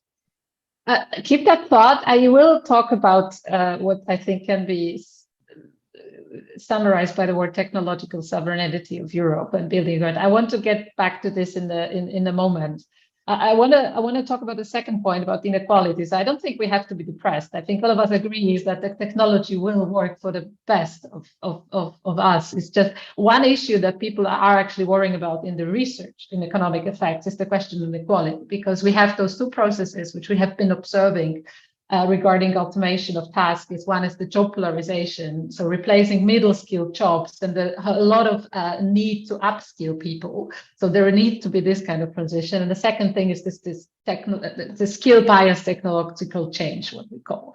So we have a certain bias, which means that some fruits of those technologies go more to more groups, some groups than to the others. So my question maybe to you, Pierre-Alexandre, because you had this thought, and then maybe to Vanessa about what is the EU doing to have this transition as smooth as possible. And but maybe let's start with what do you think will happen to the inequality? There are several channels I can think of in which this might have an effect. Yes, no, that's a great question. Actually, Ms. Lav, I understand very much what you're saying. I also live like half the time in the US. I can see a very different perspective on AI if you're in the US, if you're in China, or if you're in Europe. But I think that there are some strengths in Europe, and we'll get to that.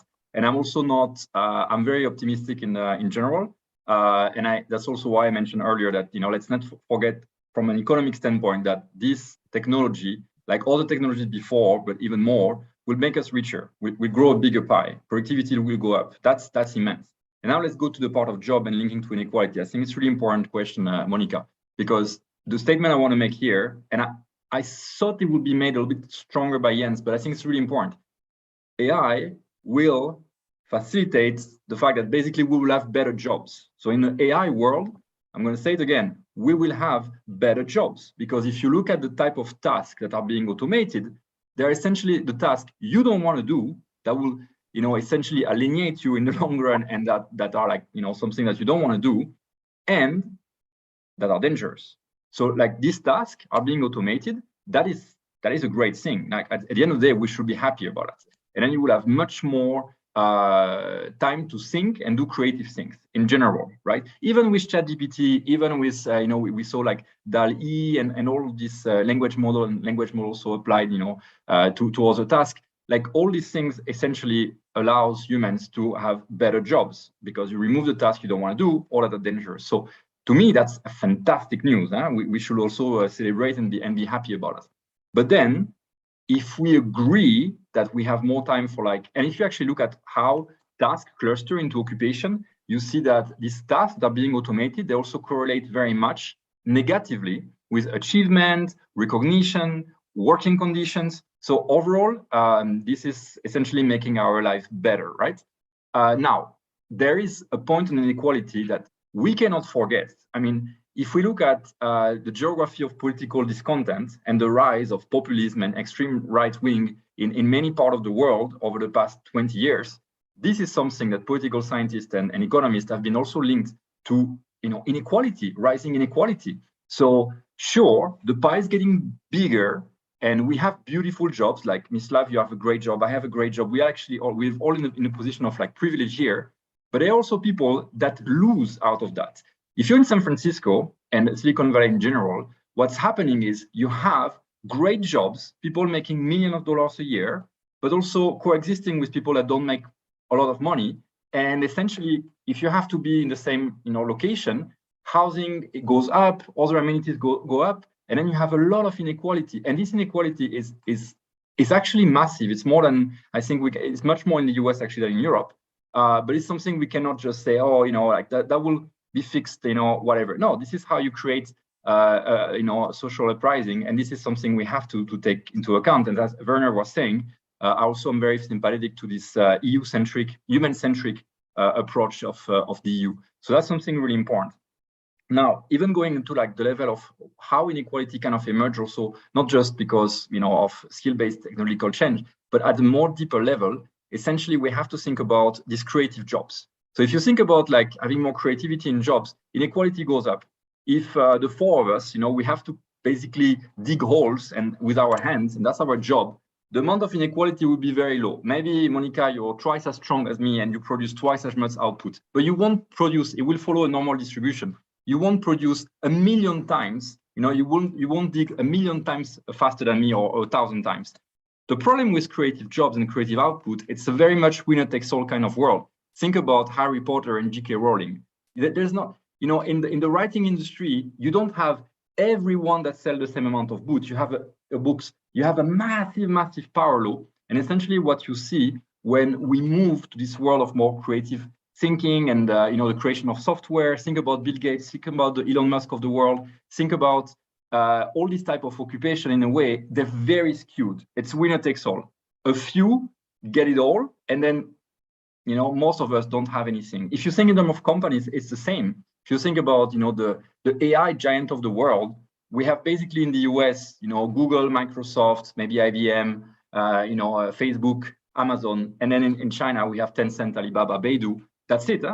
In the entire world, that's it. And the reason why we have this bipolar world can be also explained. And then we don't have anything else. Why? Because we have this massive feedback loop in the AI world, which is if you have an initial comparative advantage, for whatever reason, it can actually be luck.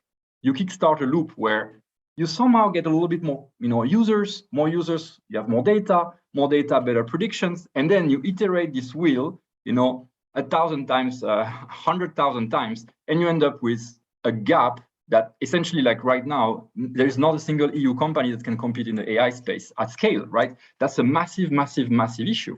But we have to understand that more than any other technology, this is a feature of the digital world because transportation costs are low, so essentially you can compete everywhere, but also production tend to concentrate more into complex technologies. So it's a feature of our AI world and our digital world, which is winner takes all. So great things, better jobs, more wealth, but also massive, massive inequality. And we have to do something about it.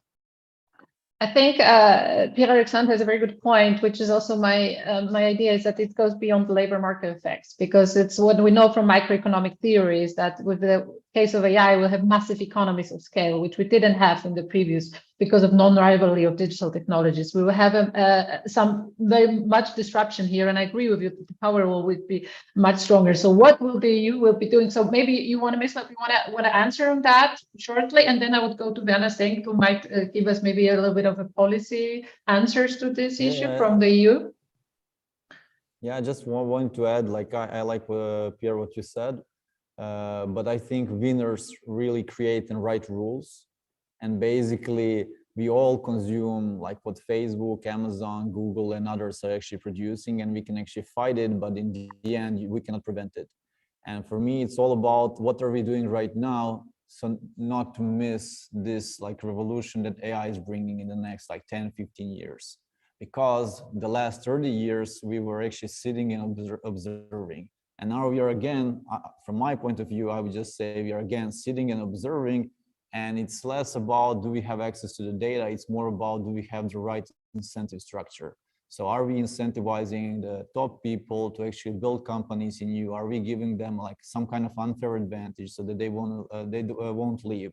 Because if you have like talent that's actually going abroad, and if this talent actually knows that people in Israel, people in China, people in US have actually better working conditions than they have in EU, then basically we're already lost.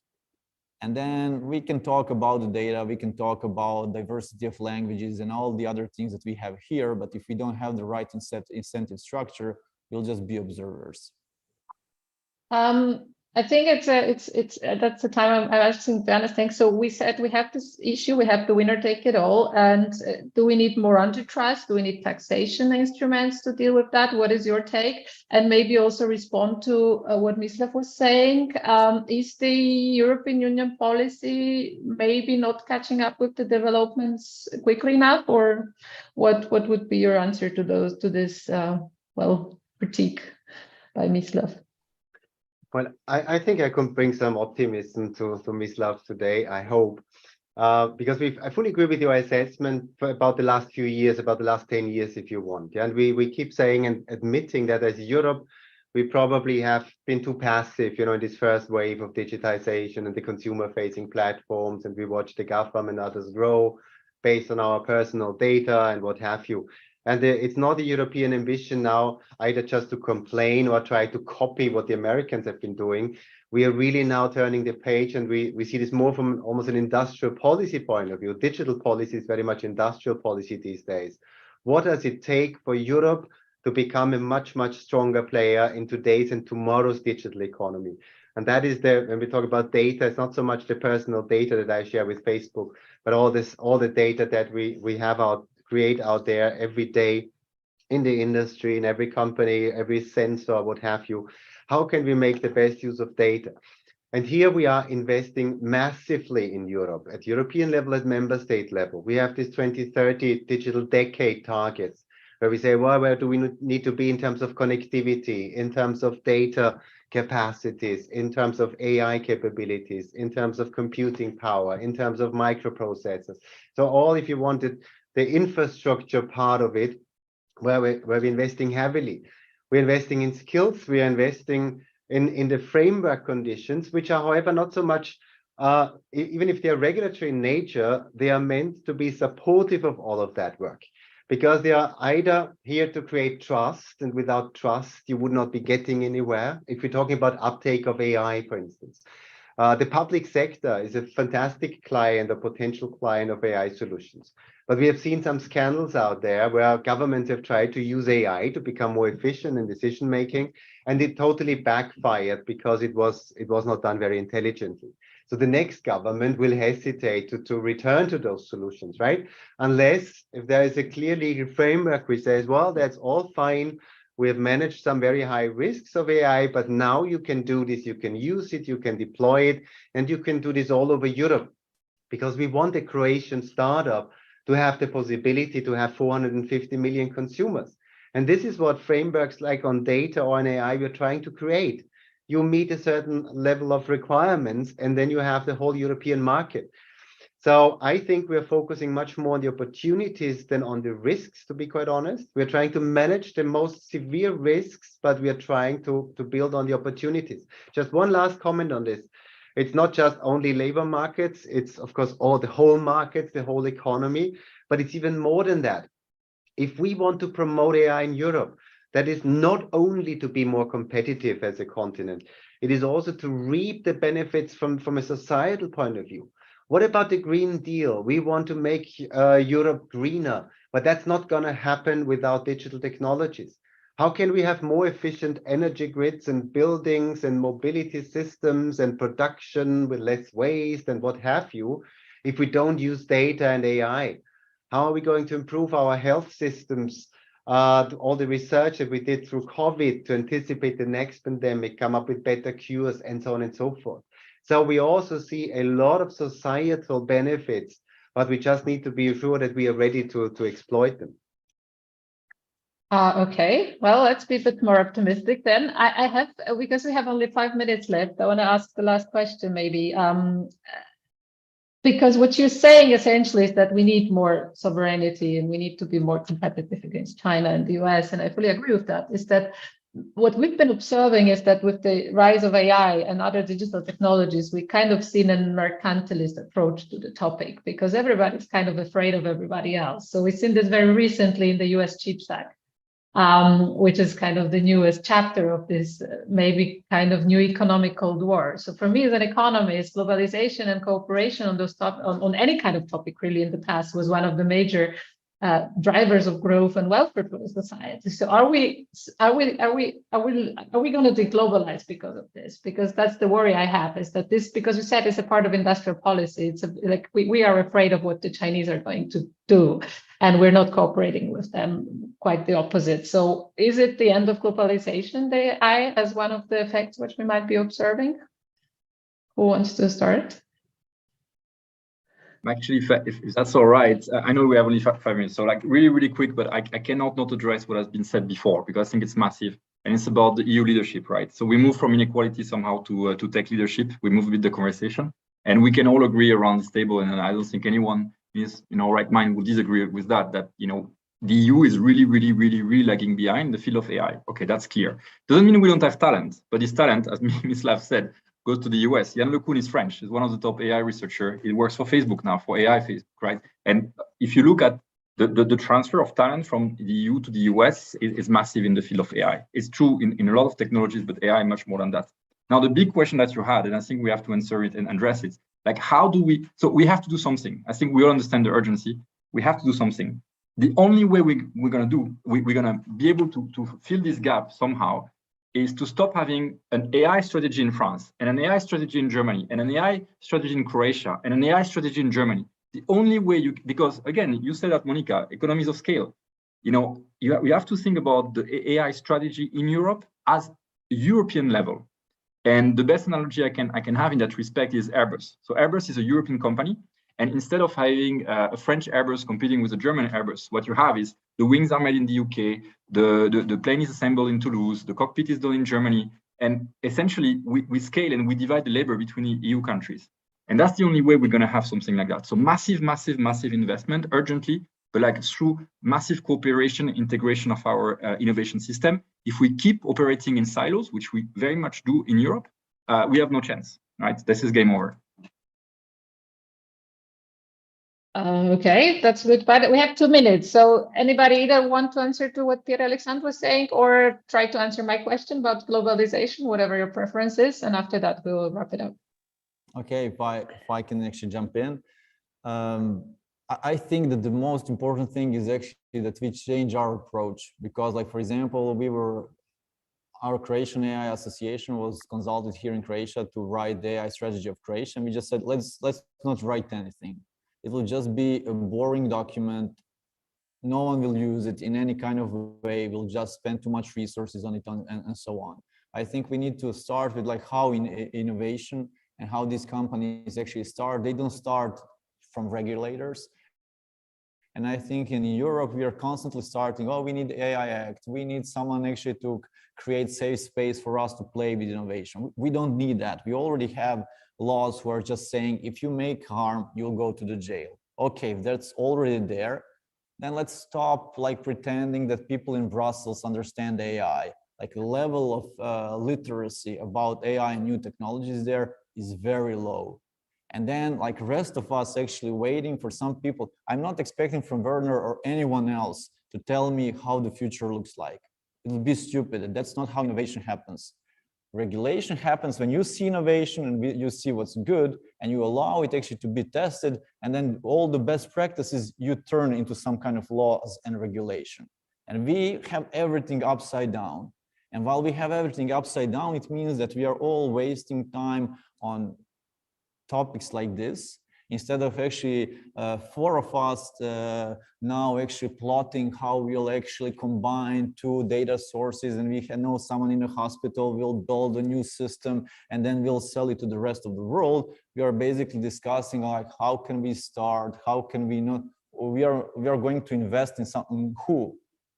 Like no one wants to listen to that. Like we need to be more operational. We need to be more brave about building things. And we need regulators who are just saying, yes, we don't know what AI future will bring us, but we want to explore in some kind of safe way. If we want to promote European core values, we'll do it. The only way how we'll do it by building systems and products based on European core values that are so good that the rest of the world wants to use it. Otherwise, we'll just use Chinese products, US products, Israeli products, Canadian products, and everything else, like we are doing right now in many other fields. Okay, I have to give 20 seconds for Werner to respond, and then we're slightly over time. So please, just very brief response to the critique, and then I think we need to give the space to the next panelist. Good. When Werner has more than 30 seconds, we can take the time for Werner to respond to the sympathetic outlook that Mislav always gives us. Werner Stenge, you have quite more than 30 seconds for that. Thank you. Okay, that's good. And let me try to answer both questions also by Monica. But the first one, both by Mislav and by Pierre-Alex, I think we are trying to get a European scale in everything we're doing. On AI, there's not just an AI Act, there's also sort of the coordinated action plan where all the member states with us are sitting together and say, what can we do together? How can we connect the dots? How can we combine research, AI research across Europe? But also, how can we create European data spaces? It is not just leaving it to the markets. We talked to many companies, Mislav, also on the data economy, that said we would love to create data pools across several member states to combine health data or other data and to do research and other stuff with it. But it was not possible for them. There was no legal certainty. And what about data protection? What about this, that, and the other? We are trying to create European-wide spaces for data and for their analysis. I don't have much time to go into more detail, but trust me, that's at least the intention. On the international side of things, Monica, it's true we're talking a lot about sovereignty, we're talking a lot about resilience now after COVID and Ukraine even more than ever before, and where the hell are we going to get all the microprocessors from if we are overly dependent on some parts of the globe? The Americans are doing the same. First, it is not the same as protectionism. When we go out and say we want Europe to be stronger in those technologies, in those critical technologies and digital technologies, that is not because we are afraid of China or this or that. We just know that's where we need to be strong. That doesn't mean that we create barriers and borders across us, which is saying we need to be there. We need to be ready for this game and we invest whatever it takes. But it's not protectionism. It also doesn't mean end of globalization. It means more assertiveness on the one hand. It also means working with the like-minded. We are having intense discussions with the Americans on AI. How can we make sure that we don't create systems on both sides of the Atlantic that would stifle uptake of AI? We're discussing all these principles of what is trustworthy and how do we measure this and so on. How do we get to similar standards precisely to make sure that within like-minded parts of the globe, this technology can be used and exchanged and sold. So in that sense, I also, you mentioned the CHIPS Act, Monica, the US CHIPS Act. We also have a CHIPS Act. And both sides, both the Americans and the Europeans said, A, we have a problem, but B, we are not going to solve this problem on our own. We are not going to now produce microprocessors of all sizes and what have you in Europe or in the US, but we need to be more careful. We need to see what we have, where we can work together, where we rely on one another, how we can diversify the risk. That is just intelligent behavior that next day our car manufacturers are not there without microprocessors. Yeah, but it's just a different game that is played, but it's not one of re-erecting national borders and put an end to globalization. It's just a bit smarter than probably it was before. I very much hope so. So we're out of time. We only touched upon those many interesting topics. I think we could discuss this for another 3 hours. I hope that it was an enjoyable discussion for all of you and all the people who are listening, and enjoy the rest of the conference and the rest of your afternoon. Well, thank you so much, all you panelists. I would really love to see sometimes cage match between Werner Steng and Mislav from Crow.ai. This would be very interesting to see in this case. So we are very, as I think you only see now, you only hear my voice, but can't see me at the moment. I would say just saying once again, thank you to Werner Steng, to Pierre-Alexandre Ballard, to Mislav from Crow.ai, one of our strongest proponents. I think he was a panel member in any of our 6 European AI forums. And we are really looking forward to having him also on the 7th and 8th and stuff like this. So at the moment, I'm looking to my technicians and just looking if the camera is going back to be on.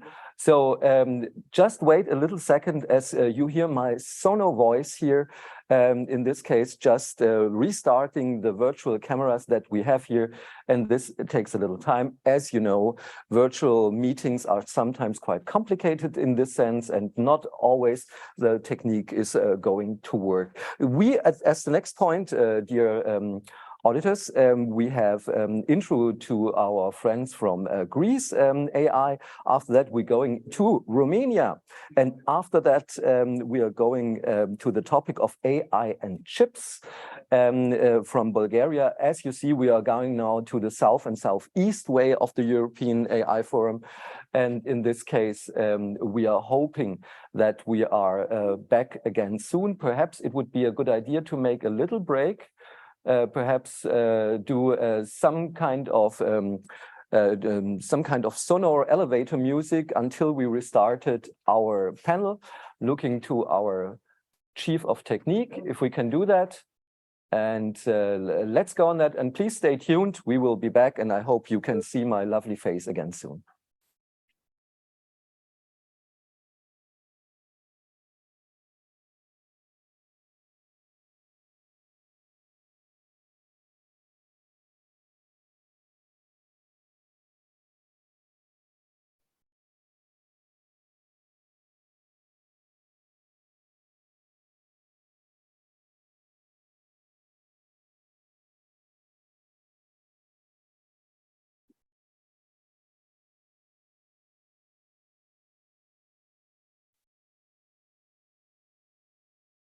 This thing here. So guys, just really want to say thank you to the previous panel, really interesting one.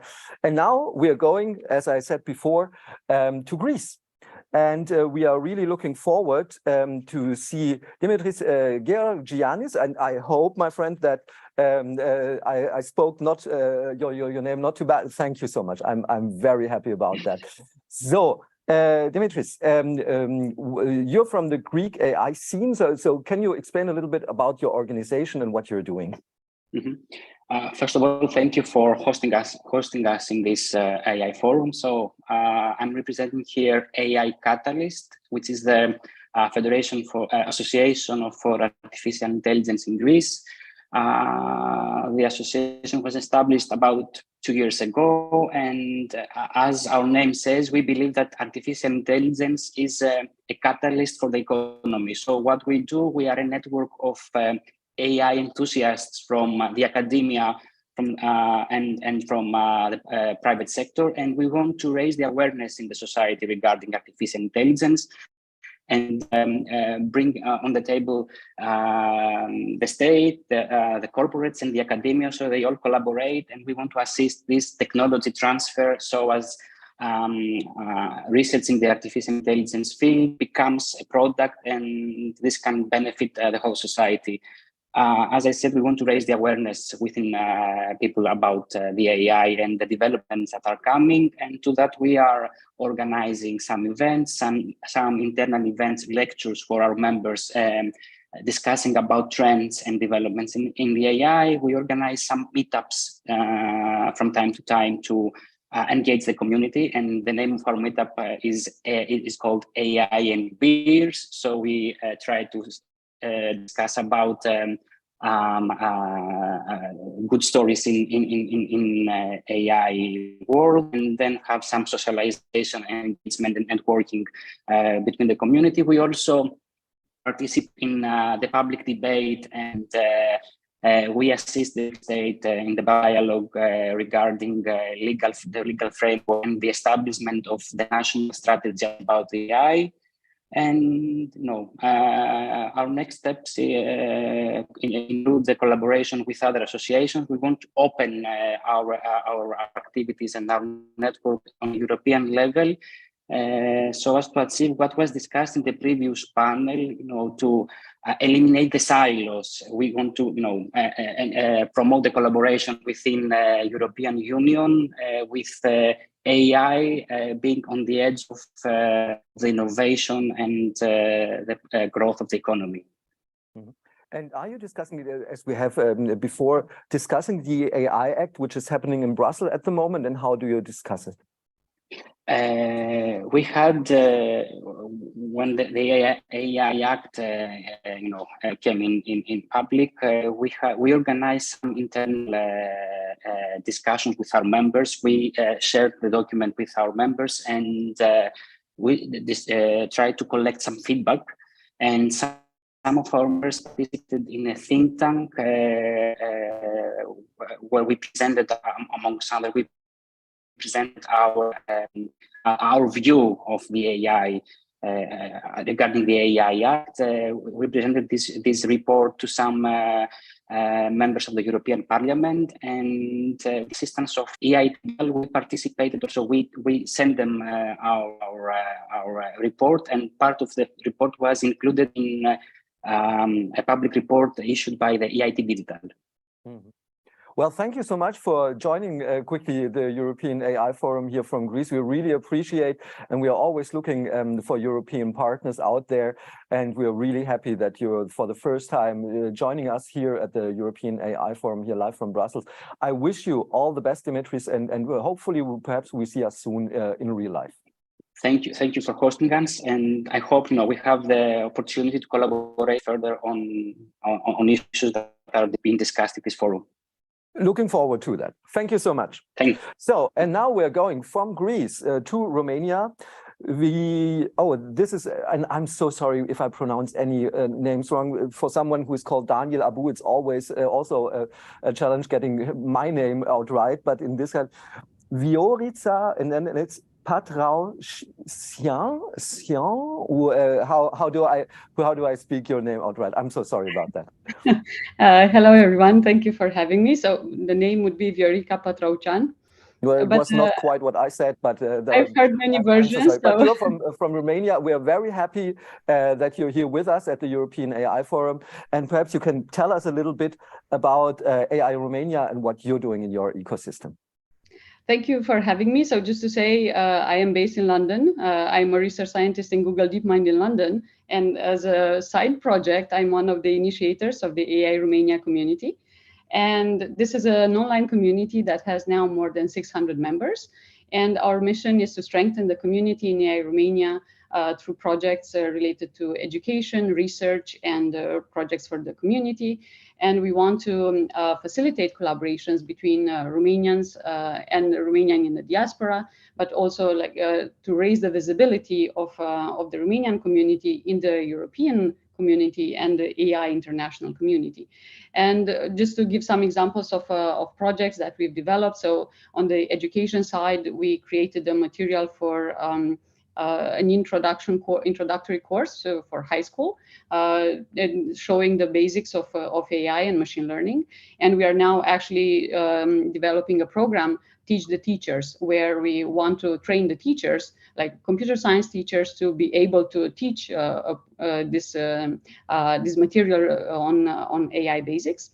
Another project related to research, we developed a benchmark for Romanian language tasks.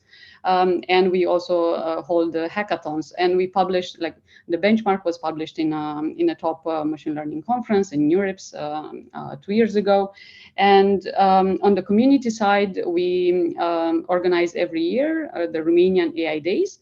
And this is an event, a 2-day event where we bring researchers and practitioners from Romania and from the international ecosystem to really strengthen the community in Romania. And we are always very keen to have speakers and guests from other countries. So we always have, this year we had the speakers from Serbia. In the previous edition we had Poland, Hungary. So we are very, very keen to strengthen the collaborations in the Eastern Europe and also with other European countries.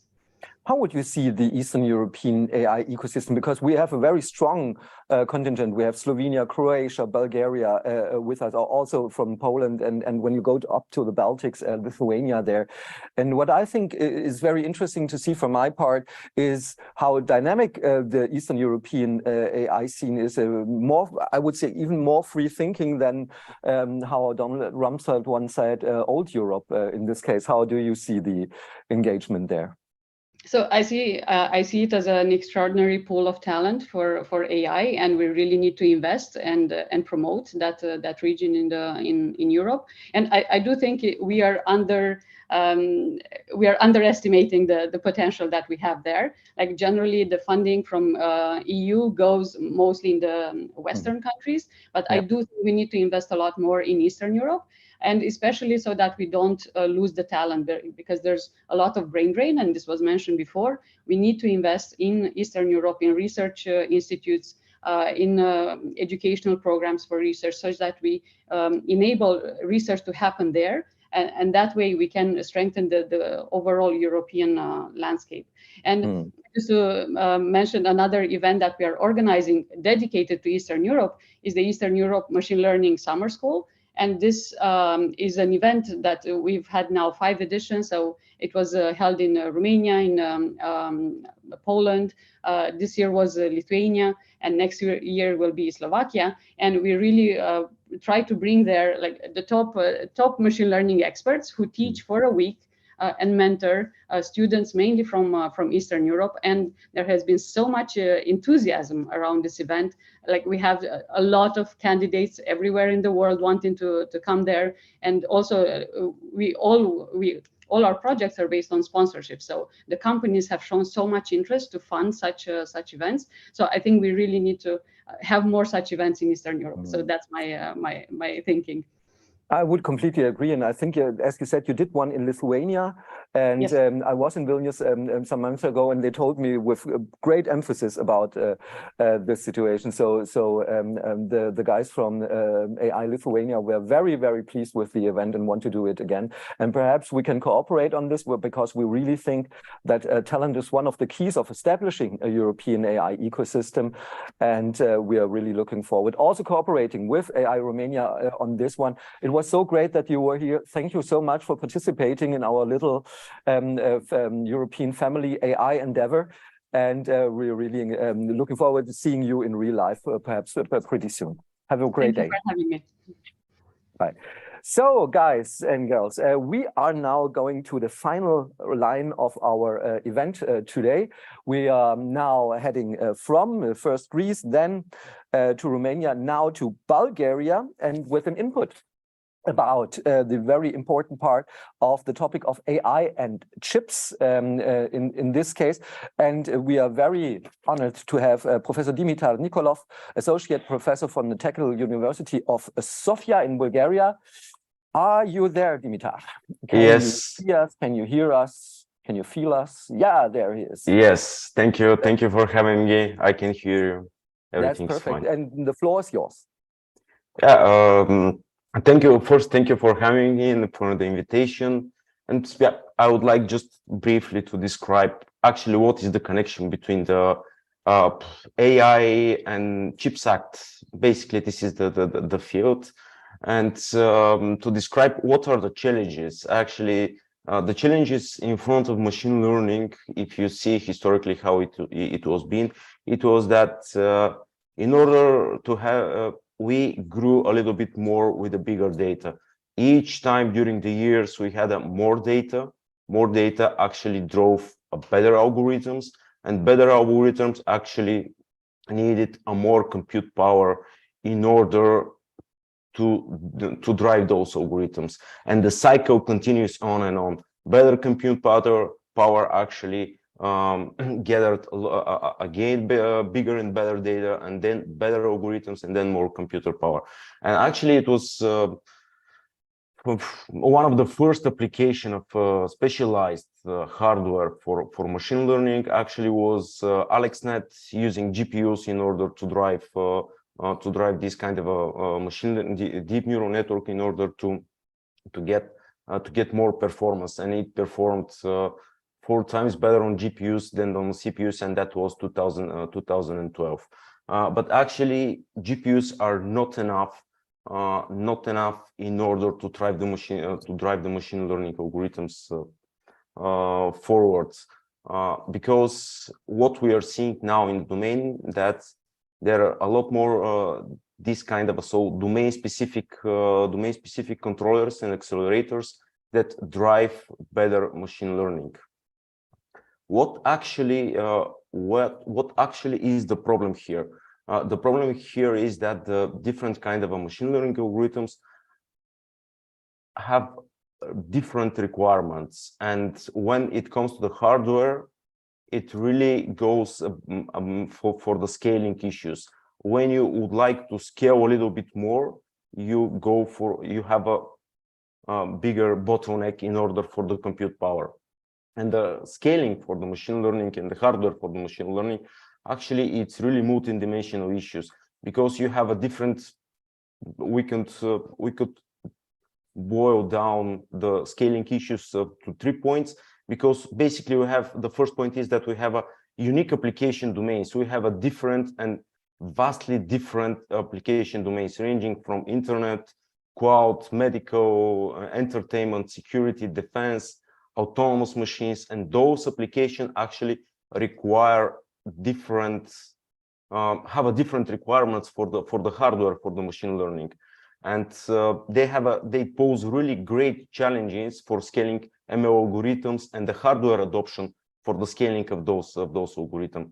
The second problem is that machine learning, when you see from the last 10-15 years, actually it's really exploded. It's exploded.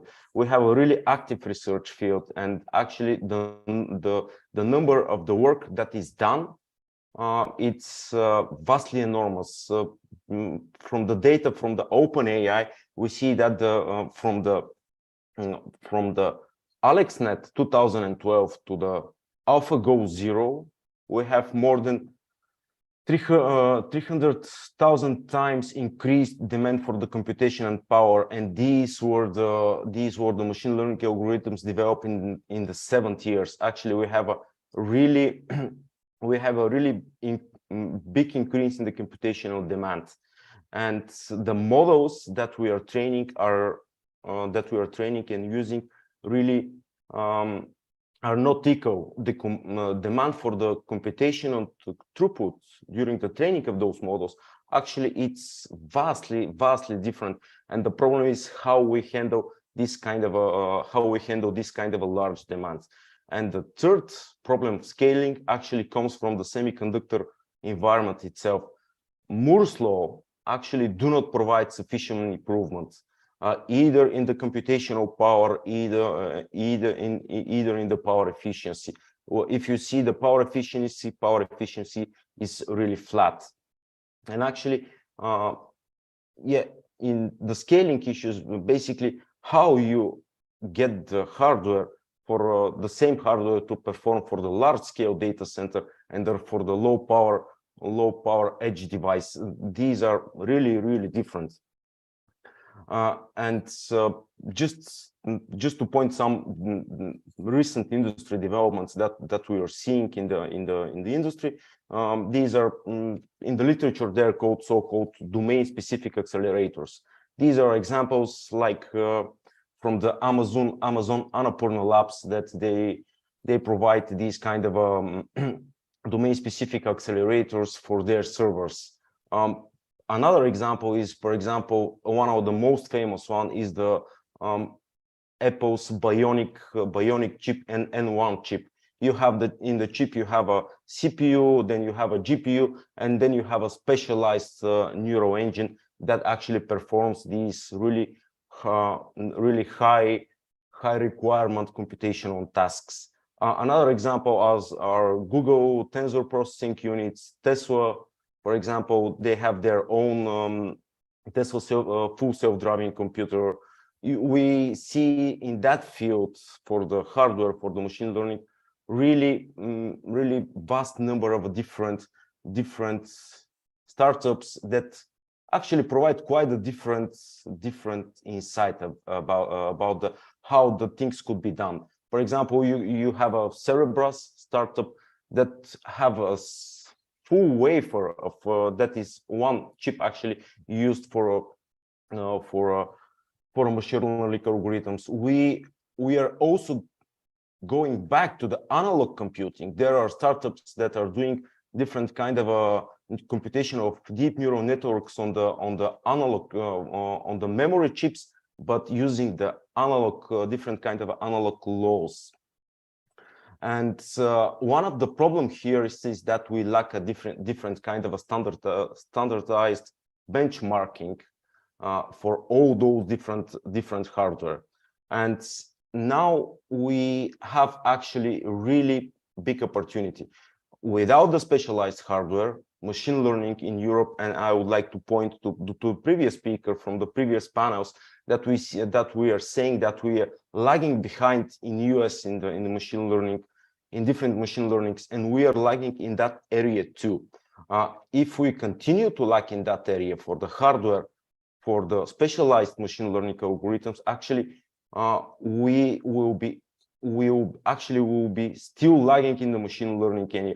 The modern machine learning area, the machine learning algorithms, actually it's not possible without using these kind of domain-specific accelerators for the machine learning. And what EU Chips Act actually is, and what could bring for the artificial intelligence ecosystems. Europe actually decided to draw a lesson from the ongoing chip shortages from China, USA, and actually they created, could be called that it's industry subsidized. The EU Chips Act, actually it's 43 billion subsidies for the semiconductor industry throughout the Europe. And we are seeing actually that European Union are really trying to move from this old view that the industry subsidies are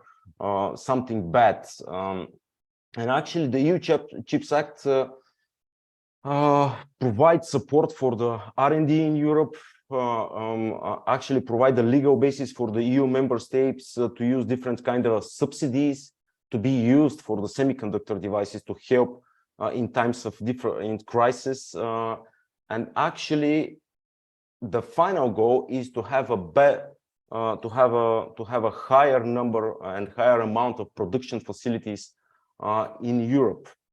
It is basically based on 3 pillars, and the first pillar is so-called Chips for Europe initiative.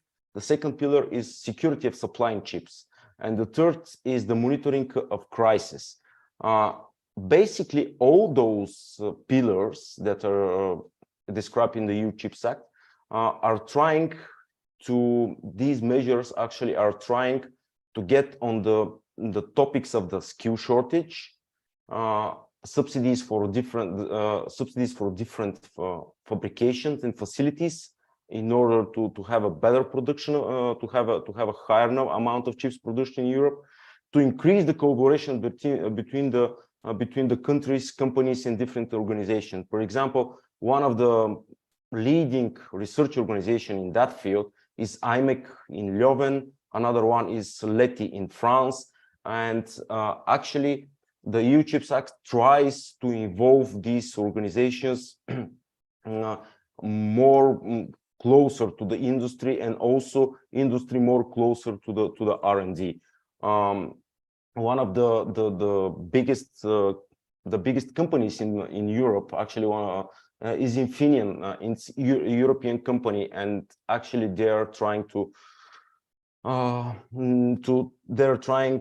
to have a collaboration with all those companies, ASML too, and this is basically the bread and butter of the EU Chips Act, that it's trying to have a better collaboration between those companies.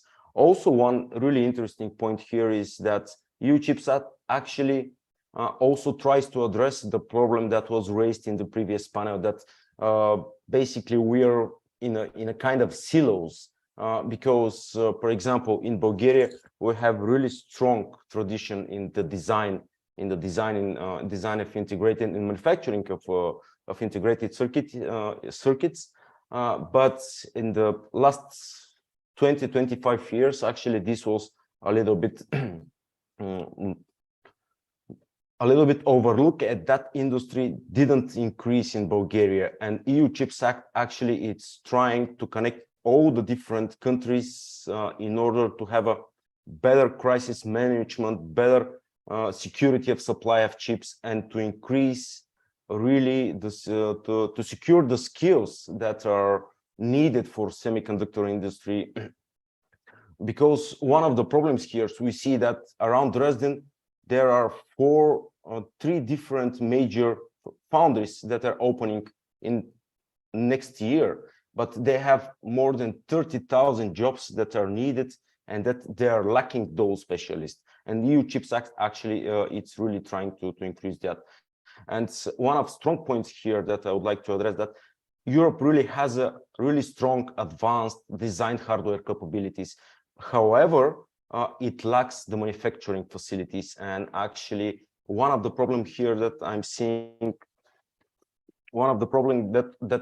here is that a lot of companies throughout Europe are facing the same hardware bottlenecks, but because they are not Google, they are not Facebook, they are not Amazon, they are not Apple, they are not able to provide this kind of a chips. And actually, this one of the key messages is that the AI community should look for further collaboration with R&D institutes, with the semiconductor company, in order to design and to develop those chips for the future machine learning algorithms.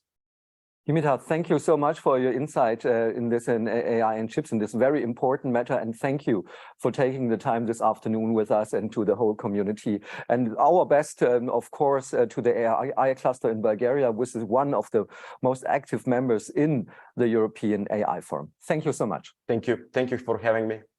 Thank you. Last but not least, dear friends, we have a program or a project which is really near also to my personal heart. It's called OpenGPTX. As you all know and all get, chat.gpt.com is quite going medially insane. In this case, and we are seeing very much reports on it. And there's, of course, also a question of, in this big and large AI models, how Europe is faring. And of course, as you probably know, we in Germany have at the KI Bundesverband the project LEAM, Large European AI Models, from our partner and president Jorge. But we are also very proud to be in a consortium with our friends from Fraunhofer in OpenGPTX. Yeah, it's not an X-Men movie, it is a project from Fraunhofer, exactly. So, and Dr. Nicolas Flores from Fraunhofer is, and the project lead of OpenGPTX is now here with us. Nicolas, welcome to the European AI Forum. Thank you so much, Daniel, and thank you to all the attendees, and thank you for listening. I have actually prepared some slides, if I may. Yes, please. You can provide. The floor is yours, my friend. Yes. Okay. So I hope this works. And just let me get that. So I'm very good when it comes to changing. So now you must probably see. Now you must see it, right? Can everyone see the Daniel? Can you see it? Yes. Well, yes, we can see OpenGPTX utilizes Gaia X technologies. Very good. So, OpenGPTX just is a publicly funded research project. It's funded by the Federal Ministry of Economic Affairs and Climate Action. And it's funded within the program of Gaia X. And now just skipping a few slides, large language models, I think we discussed it, and Daniel has so nicely introduced it. The usage scenarios are really vast and especially interesting. There's not only an economic interest, there's also an interest of languages, especially if we look into Europe. Because if one looks a little bit more closely into models, just as GPT-3, English is vastly the majority language, and other European languages are a little bit appendices right now, and also to foster more German and European languages. This is one of the main goals, we are building our own large language model. And as previous speakers have put out, we're facing tremendous problems. If I want to sum up the problems, the challenges that we're facing is basically enough data and enough compute power. And to have this in one place, basically, so you can actually train the models. And it's a lot of work. In this project, we're very lucky to work with TU Dresden and Research Center in Jülich, who in total have around about 4,000 A100 GPUs that at least is comparable with what international competitors currently are using. Data is still a problem, so if any one of you has large text corpora of any European language and also German, please get in touch with me. You can find me on LinkedIn. I don't know if you can DM me here, I don't know. So this is what we're challenging. And why is it so important for Gaia X? Gaia X is really for us will provide a framework that across partners that we can really achieve this task, this very, very challenging task of training large models, bringing compute power and data together in a trustworthy way, and being able also to filter data. So yeah, this is really what we're looking into. And also, as it's funded by the Ministry of Economics, we're not stopping at just having a model and then publishing the model as open source, which is what we're going to do, but really showing that we can make services on top of these models, because this is where it really becomes interesting for the public sector and for corporations is to really see, okay, I have an API at the end of the day, and I can use this API, for example, in the field of speech assistance. Document analytics is one, and also very generic NLU, NLP services. So we are not only building our own language models together with the consortium, but also on top services. On top of that, in various Gaia X domains, namely mobility, finance, and media, we are applying these smart services into use cases. Of course, we're not building products, it's still a research project, but we can really show how to generate business with that. Because you can say, oh, well, let's see, ChatGPT, it's a nice gadget, you talk to a computer, haha. But there's already been very, very promising hints that there's actually a lot of benefit, both for for example, one of our project partners, Aleph Alpha, has built a chatbot for a city of Heidelberg, where basically a large language model technology is being used in the background, and the chatbot provides a lot of very, very good answers when people have questions about the city of Heidelberg. And this is not where you have to pre-manufacture dialogue trees, and you can just go ahead and free speech talk to the information that's available on the City of Heidelberg website, including their documents, which is really some very nice application scenario.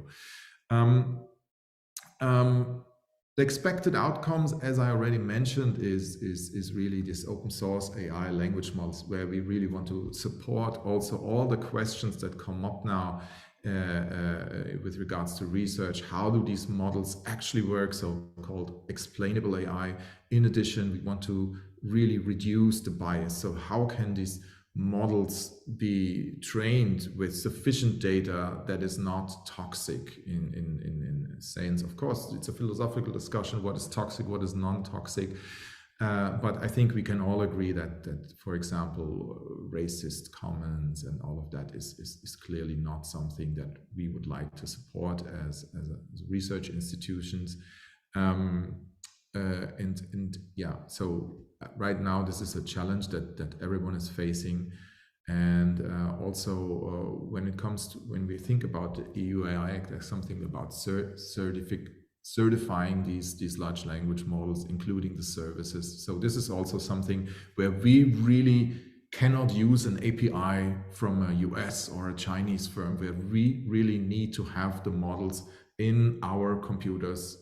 You know, I go to another room, there's a server, and there's the model is running there. No, none of this. And then we can really investigate this and ask the questions that are central to kind of the European spirit and you know, European values with respect, especially to making certifying AI and debiasing and all of that.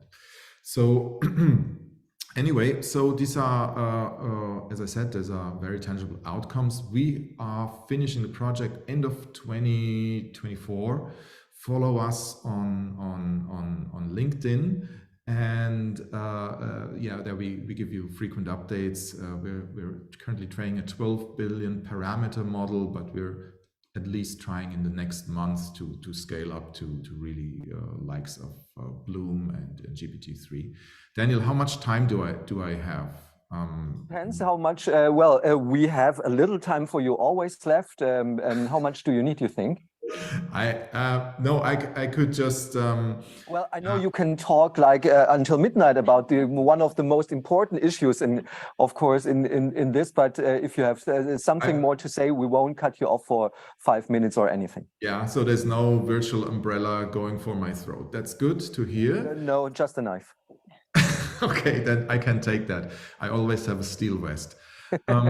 So in the domain media, we focus on content analysis for the generation of metadata for personalized search. So really, as you have been monitoring some European programs and projects where really the broadcasters, large broadcasters of Germany and Europe have participated. They have built large media archives. You now have so much metadata there that it's kind of overwhelming for the normal user, the normal taxpayer, to really access it in an easy way. You know, you have great media archives, but how to access it?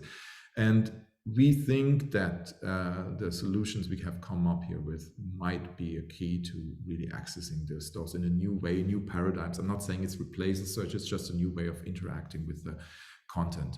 Just giving you a brief overview here. Then the other one is a very commercial domain. It's insurance, and really we believe that the document understanding, which is still ongoing challenge and task, is claims automation. How can this be achieved? And there's two ways of making claims faster. First, you help machines to understand documents. And secondly, there's actually a person that has a problem here. In this case, you see there's a car that has crashed, and you need to call the insurance. And I myself have had small accidents, and it was really painstaking. And there we need digital assistance, so something more in the field of conversational AI. Thirdly, in the domain of mobility, is we all know car experts. At the moment, they are not the most chatty and not the most funny. I think the leading cars of here, BMW, they have 20 jokes that they can repeat. That might not be enough for some, but also it's at the moment it's what it is. I'm not saying it's not fluent, but it can be made more human-like with the use of large language models. This is also the domains that we're looking into. I can say something about how the project is going, and of course it's going great. But when I listen to the previous talk about compute power, this is really something where I want to talk about the project of LEAM that has been mentioned throughout the day. We really need more compute power for our experiments, for the evaluation of models, for testing of models, for fine-tuning of models to specific domains. This is really something that we need. We don't have access to it, even as a Fraunhofer research and our friends at the universities and other companies also. They, unless you are an HPC organization, we don't have proper access to that. And this is something that the hyperscalers do have. They put out amazing papers. Look at NeurIPS. how much Amazon papers come out there, for example. And this is something where we also have to think about young talents. I've heard about talent strain earlier. We really want to encourage people, or enable people and encourage people to put out great publications and make technologies that work. And yeah, so I think I really wanted to make a point how important compute power is, not only for mere making AI greater, but also for the people in that sense. So I want to end here now. I can feel the knife or umbrella already. And thank you, everyone. Nicolas, thank you so much for your insight into OpenGPT-X, one of the main projects that we are doing at the KI Bundesverband. So friends, after now nearly over 5 hours and 30 minutes, we are coming to an end. Thank you all to my participant colleagues from the Netherlands, from France, and from Austria. Marius, perhaps a little question to the end. What was your main insight in today's event? You didn't prepare me for this question. Oh, well, yeah. Well, I liked the examples at the end, actually, especially about the media. It's a hot topic in the Netherlands. How can you, build alternatives for, content generation in media, for example? So I like the examples and the progression we are making. Main insight for you, Chloe? I would say that the panel on AI in education, Yeah. because, well, the youth is the future of the European Union. And I would say that the quote on we need also to support the teachers so that we can have better education, I think it's really key. Janet, what was your main takeaway from today? I love the recommendation of Philipp Hacker, consult a lawyer. But the main takeaway is, of course, it's complex. So education is key and awareness is key. My main takeaway is connecting Zoom to Restream to YouTube is always like having a marathon heart. And but we are very happy that all went well. And I want to say thank you. I want to say thank you, of course, to my colleagues here. I want to say thank you to every organization in the European AI Forum, from Digital Poland, Piotr, who did the panel, but also administrated our website in a very efficient way, to Kaloyan from Bulgaria, to our friend from AI4SI in Slovenia, who provided the speakers, to CroAI with the lovely Martina Silov, who did the moderation of the second panel, and of course the President Mislav, who is always very combative for the AI ecosystem in Europe, to all our associations here in our panel, and we are really looking forward to the 7th, of course, European AI Forum, probably in Stockholm. I'm very optimistic that AI Sweden will at least give us asylum for some days. And on this case, I want to also thank here the Nordic House in Brussels for hosting us. This was a very nice location where we could be in the capital of Europe there. I thank you so much. Have a great day. We really come to our webpage, europeanaiforum.com, with some dashes in between, and meet us on LinkedIn, and of course on Twitter with the national organization. Soon, I think we have major news about the European AI Forum itself. And we really wish you a very pleasant evening. Merry Christmas, everyone. Have a guten Rutsch ins neue Jahr, as the German says. And see you soon, and bye-bye. Bye. Bye.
you.